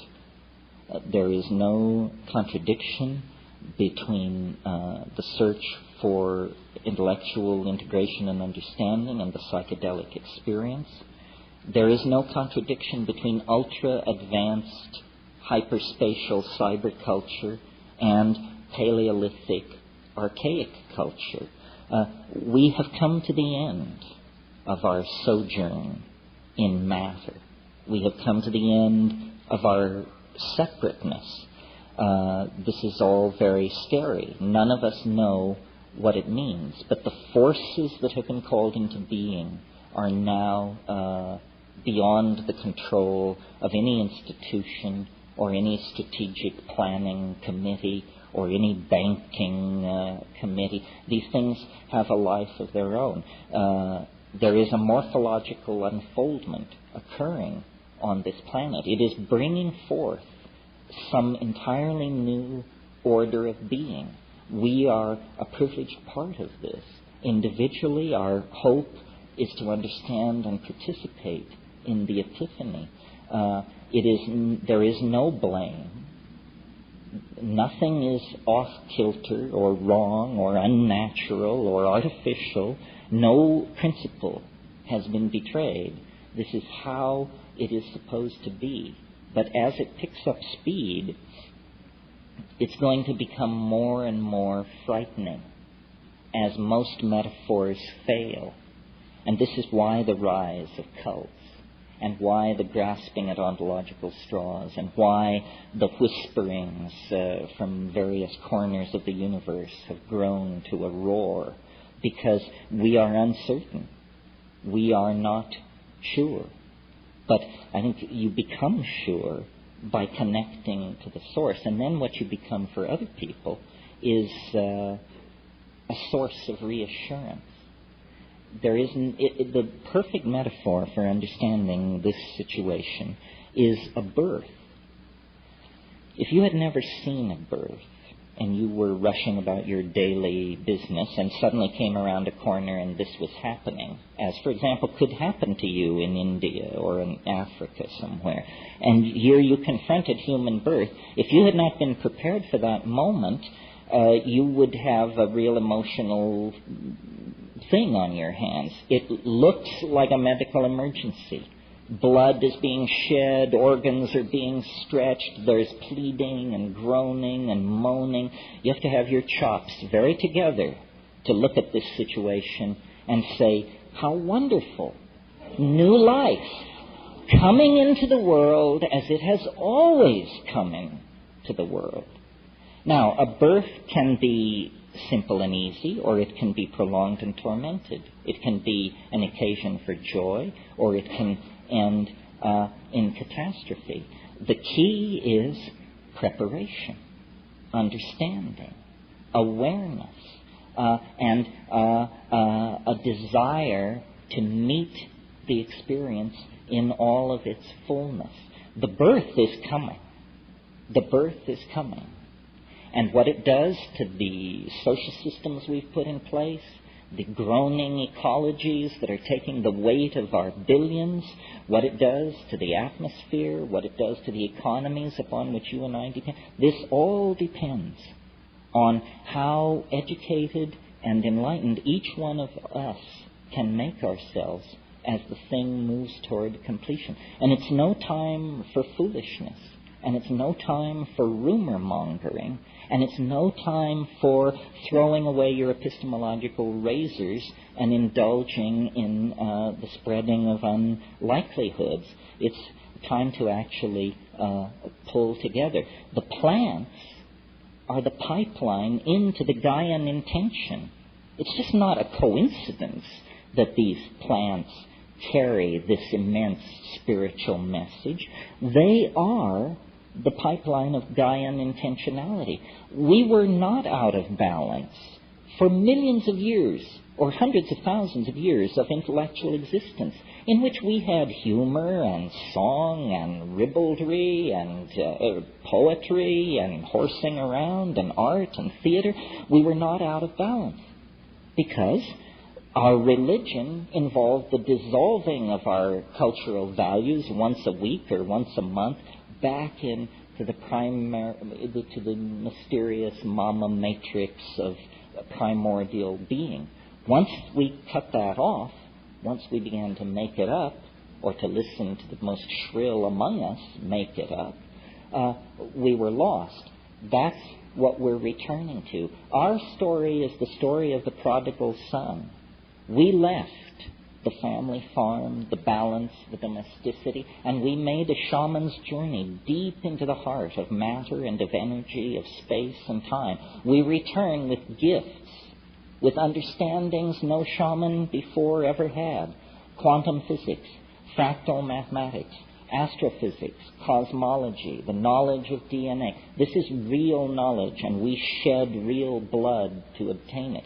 Now it can be given meaning by being brought under the umbrella of authentic, archaic, human values informed by relationships with psychedelic plants. This is the comfortable future, the hopeful future that lies ahead. To the degree that people turn their back on this, they're going to have a rough time explaining to themselves and their children just what exactly is happening at the end of the 20th century. Okay, that's my rant. Now I want to hear from you.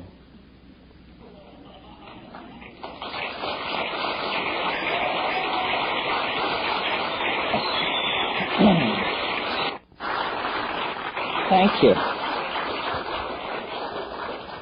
I mean, I really think, let's say a couple of things. These things are much more fruitful in the question and answer period, at least for me. And then the other thing I want to say is about the psychedelic community of Chicago.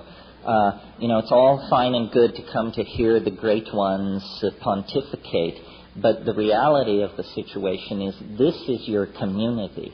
And we have self-selected ourselves to be here out of the millions who aren't and the thousands who came to this conference and who are also not here. So look around. Somebody in this room has what you're looking for, and it probably isn't me. We used to stand out, but then our sartorial choices triumphed everywhere, and now we look like everybody else. But I'd like to do questions now for the rest of the session. Yeah.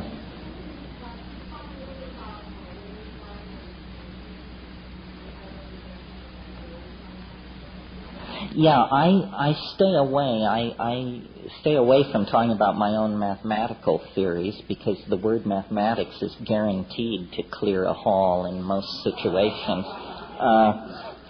But I think it's perfectly, just to do this very briefly, two things are completely obvious to me that science has missed. And you're smart people, check it out. Isn't this true?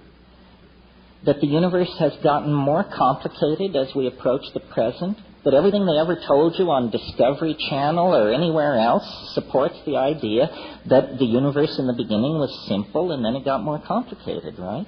So that's a truth that reaches notice across biology, geology, astrophysics. It's a cross-disciplinary truth of great power. Well, then here's a second truth related to the first. This movement into complexity from the remote past to the present is occurring faster and faster and faster. And that's where we come into the picture. You see, we are animals, but we are animals plus. Animals plus language, plus technology, plus religion, plus analytical analysis, so forth and so on. We represent some kind of an experiment in a deepening of complexity. And historical change occurs at orders of magnitude faster than biological change. And very recently, pick a number, 100 years ago, 50 years ago, something like that, it seems like we entered into an even deeper involution of the spiral. Well, you don't have to be a rocket scientist to figure out that this spiral closure that's moving faster and faster is now moving so fast that its culmination can be imagined to occur within a human lifetime. And I think that that's true. I think we are the last generation of proto-human beings, and that beyond us lies something very hard to imagine, the human-machine symbiote, something which is going to spring, not from our loins, but as Zeus's daughter sprang, in a sense, from his forehead. And it's not simply a new species, it's a new order of being. It's as dramatic a break with the earlier orders of natural organization as the eukaryotes were from the prokaryotes and the land animals were from the sea. How does that make us feel? Well, I don't know. How does it make you feel? It's a complicated feeling here. In Silicon Valley, there are people every day who go to work with the phrase in their mind, the great work. And what is the great work? The great work is the handing on of human civilization to a species intelligent enough to appreciate the enterprise. And, it will be a symbiote, we hope. It will be an AI for sure. It's here. It's here. I mean, it depends on how much you understand and who you know and which technologies you follow.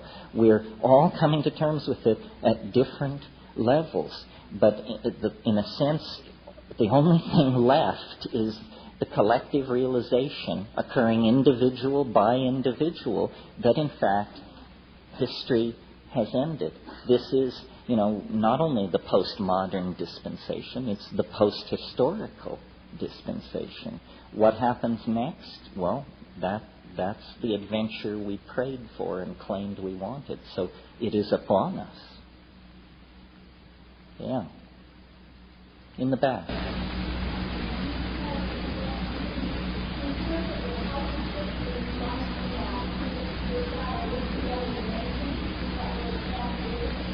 Oh, thanks for bringing that all up. Heaven's Gate. Well, we only have an hour and a half here, and I have a lot of ideas about all of this. I think, that was a perfect example. Ideology kills. It is not a childish game. Ideology kills. And I was very amused. The Heaven's Gate thing was a tragedy, but there were curious aspects to it. It was the week before Easter. All around me, I heard people saying things like, how could people believe such crazy stuff?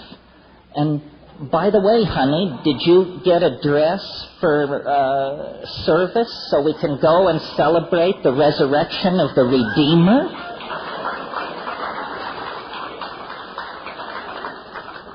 And you just wonder, whose ox is getting gored here?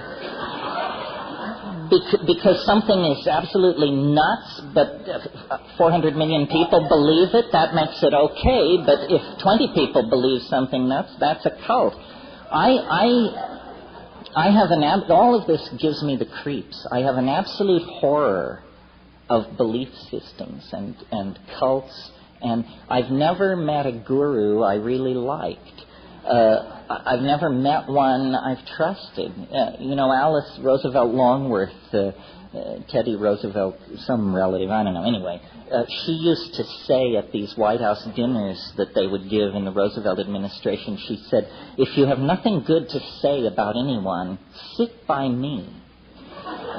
And I'm sort of in that position. Being on the celeb circuit and so forth, I have a chance to sort of be behind the scenes. And since I wasn't appointed or nobody ever came to me, or I feel free to report to you because I identify with you. I don't identify with them. I identify with you. And I'm telling you, keep one hand on your wallet and the other hand over your anal pore. This is the way to approach all of this. Belief is hideous. It's also completely unnecessary. Ideology. Imagine a monkey walking around with the idea that he or she possesses certain truth. You have to lack a sense of humor to not see the absurdity of that. If you met a termite who told you he was on a quest for certain truth, a small smile would tug at your lips, I hope. Do you believe for a moment that we are different from that termite? I think not. I think not. We understand what we can understand. We build models. To do this without realizing the tentative nature of the enterprise is just damn foolishness. Here, my brother put it very well one time. He said, have you ever noticed that as we build the fire of understanding brighter, the greater the volume of darkness that is revealed? Or here, I'll put it for you in a geometric model. As the sphere of understanding expands, the surface area of ignorance necessarily grows ever larger. How could it be otherwise? Well, so then get a grip, you know. All of these things are candles lit against the darkness. But that's why I say the thing to keep coming back to is the felt presence of immediate experience. Not how do I feel as a feminist or a Marxist or a devotee of Hieronymus Bosch or whatever. How do I feel? Period. Not through the filter of ideology. As I look back through history, as you look back through history, very few ideologies last very long without going sour or becoming toxic. So why should we assume, as all those naive societies in the past assumed, that we are, have 95% of the truth and the other 5% will be delivered by our best people in the next 3 years? Fools have always believed that. But the smart money knows we ain't even close. You cannot today explain how I can think to myself, make a fist, and make a fist. What you're seeing is mind over matter. I say make a fist.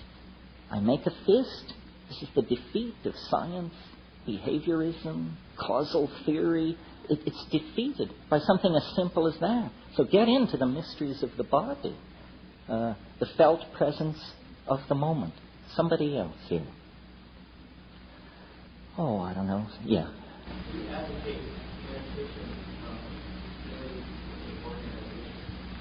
But you don't have as eventually giving up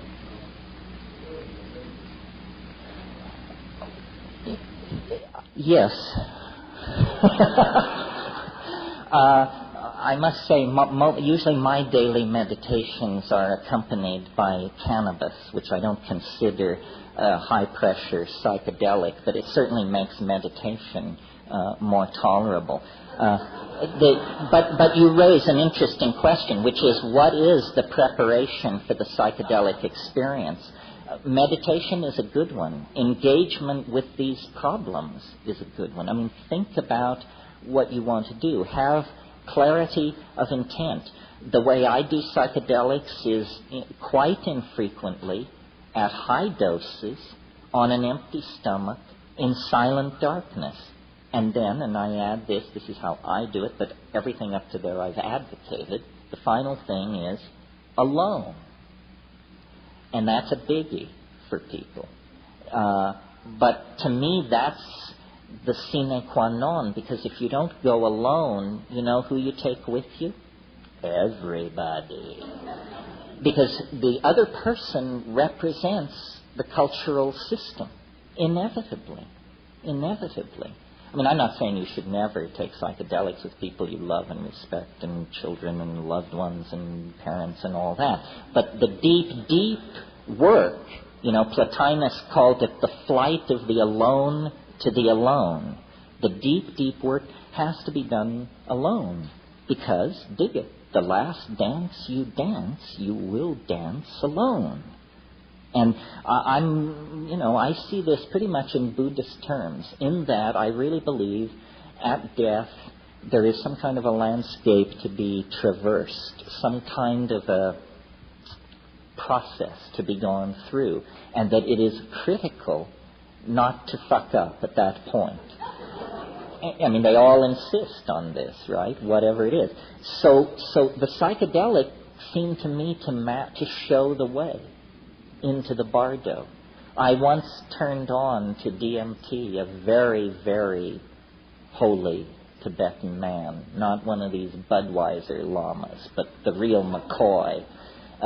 He didn't have a growth center or a patron.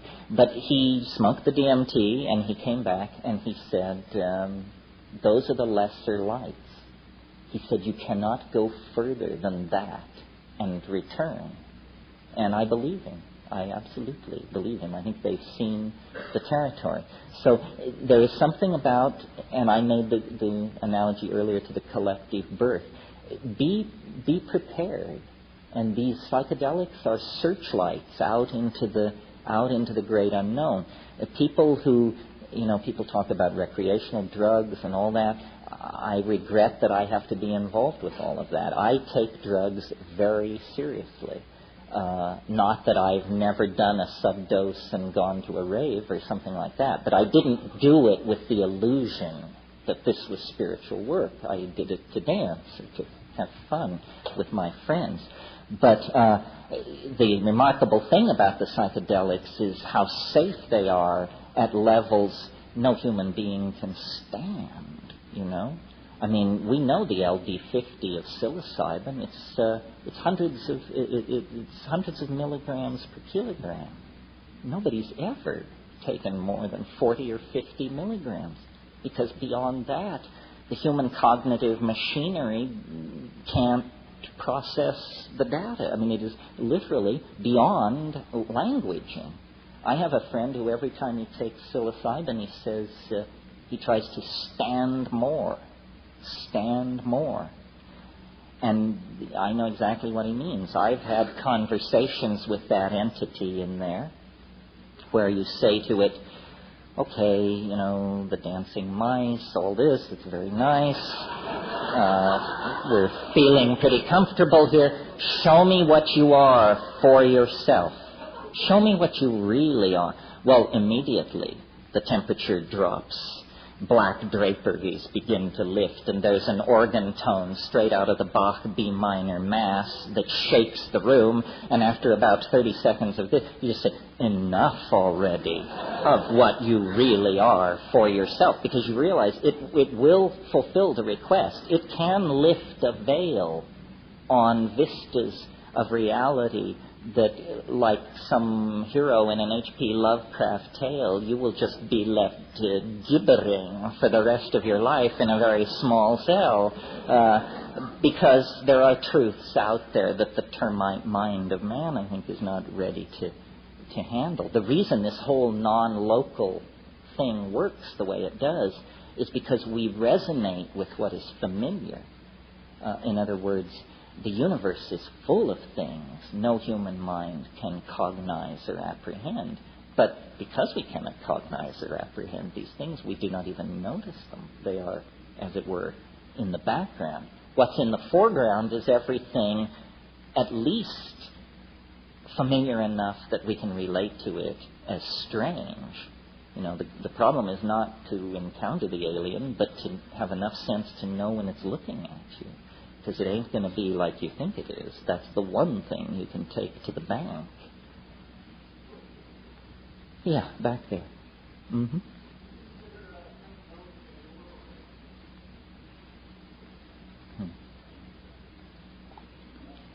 Do I consider psychedelics a door or a window? Interesting question. I think that until recently they were a window. I think they can become a door. Here's my wrap on this.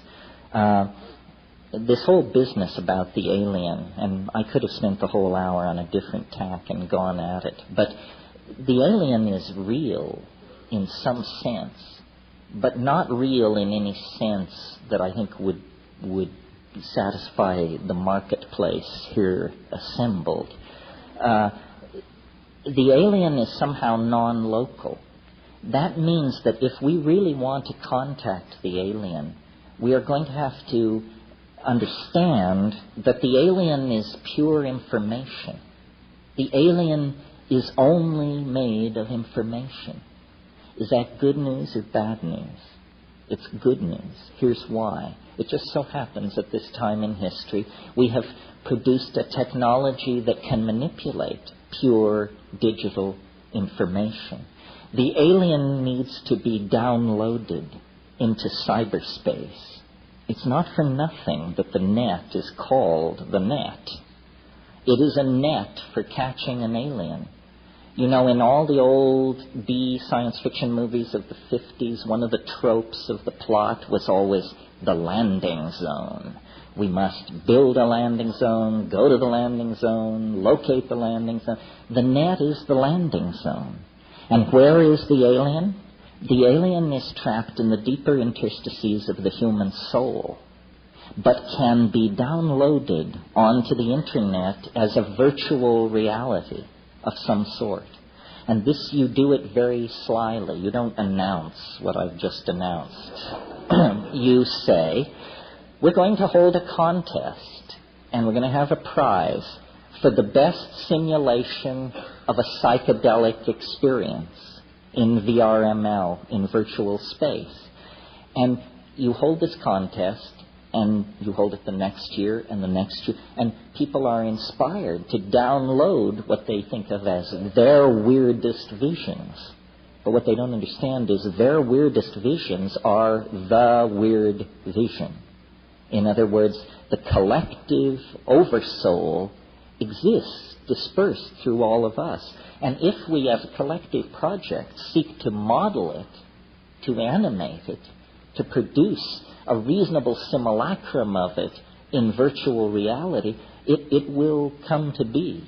We will summon it out of ourselves. And I think at a certain point we will understand the nature of the enterprise. The alchemist dreamed of something like this. The summoning into existence of the cosmic anthropos, the mystic atom, the Sophic hydrolith, the philosopher's stone, the lapis philosophorum, the transcendental object at the end of time, once again, the living heart of the universal panacea. Now, I think, as we move into the empowering of the imagination through cyberspace, we can actually do this. We can actually bring these archetypes, if you will, into existence in ways that will give them a terrifying immediacy. I mean, I have visited virtual realities of low definition slapped together in fairly short order, and it shows me what you could achieve if many people lovingly crafted and tooled these things. We would discover that we can communicate to each other. The Niagaras of epiphanous beauty that pour through us when we smoke DMT, take psilocybin, or something like that. So, in answer to the gentleman's question, psychedelics were a window until the advent of virtual reality and the internet and the new information technologies, and they, melded to psychedelic intent, opened the possibility of opening that window and stepping through it into, the most beautiful dreams human beings have ever dreamed. Yeah.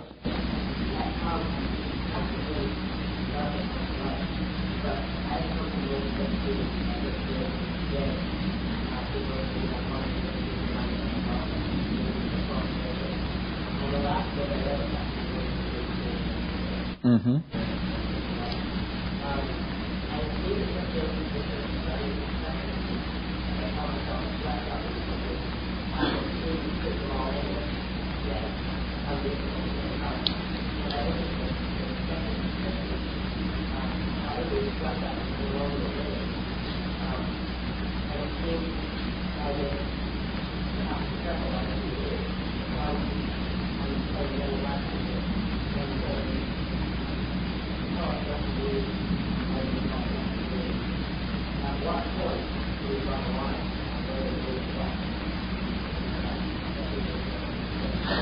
Yeah. Well, this is a topic late in the game for this workshop. But people in all times and places have asked this question, is, okay, if we reduce it all down to nothing, then how do we build it back? And philosophers have developed what are called razors, or logical tools that allow this process to go forward. The most famous razor, and the one that certainly could use some application around here, is Occam's razor, named after William of Occam, a 14th century nominalist. Occam's razor says this: hypotheses should not be multiplied without necessity. Or, translated into common vernacular English, keep it simple, stupid. In other words, the simplest explanation is always to be preferred. Never choose a more complicated explanation over the simpler explanation. So, for example, a light is seen in the sky. Simple explanation, aircraft. Complex explanation, you know what. The simpler explanation is to be preferred until further evidence forces its abandonment. And God knows, even with this razor in place, you're forced to some pretty complicated hypotheses by some situations. But if you will rely on your own intuition, the felt presence of immediate experience, and logical razors, another good one, I call this one the Gorbachev razor. Trust but verify. Trust but verify. It's okay to trust as long as you verify. This keeps you out of trouble. So these are simply the rules of mental hygiene that are no longer taught because commercial interests have determined that people who don't know these things are easily manipulated in the marketplace, and people who do know these things are not. It's horrifying to realize that whether you can think straight or not is a decision being made for you by the Fortune 500 corporations. Is it one more argument for overcoming culturally reinforced childishness? One more, and then we're going to have to clear this for Whitley Strieber, who has lots to say to you, I'm sure. Over here. What do you consider to be the right way to put that into words? In other words, with all this massive information coming in, how you say with the overwhelming language? Well, I'm certainly a printhead, formed by it and formed by McLuhanism. I'm not an angry printhead. In other words, I don't like all this denouncing of youth and all this talk about cyber-driven illiteracy and all that. First of all, I don't think it's true. I think people who spend hours and hours a day on the Internet are exposed to vast amounts of information that synchronistically or otherwise forms their opinion. I think the printed word at this point is a glorious art. It's funny you should ask this question. Here it is, 1997. We have many things to celebrate this year in America, the mission to Mars, for example. But one thing we have to celebrate that probably hasn't been mentioned here today is American literature is alive and well. Thomas Pynchon has written a brilliant new novel, a novel that will make you proud to be a reader of English and an American, a novel called Mason and Dixon. Don DeLillo, a very different sort of writer, has written a brilliant end-of-the-century statement called Underworld. American art and letters is very healthy. And actually that leads me to the final thought that I want to leave you with, which is the way to react to all of this stuff is not to believe or to denounce or to... The way to relate to what is happening to us is to produce art. Put the art pedal to the floor. If you paint, if you sculpt, if you write poetry, if you dance, if you declaim, whatever you do, that is the oversoul trying to come through. We are never closer to the quintessence of the human collectivity than when we produce art. These are the larger semiotic messages that are seeking to pass between us. And no one who creates art fully understands their own art. But if they create it out of honesty and from close to the bone, it can't fail to elevate. We don't have to understand what is happening to us to affirm our humanness and to contribute to the future that is unfolding. Thank you very, very much. Thank you.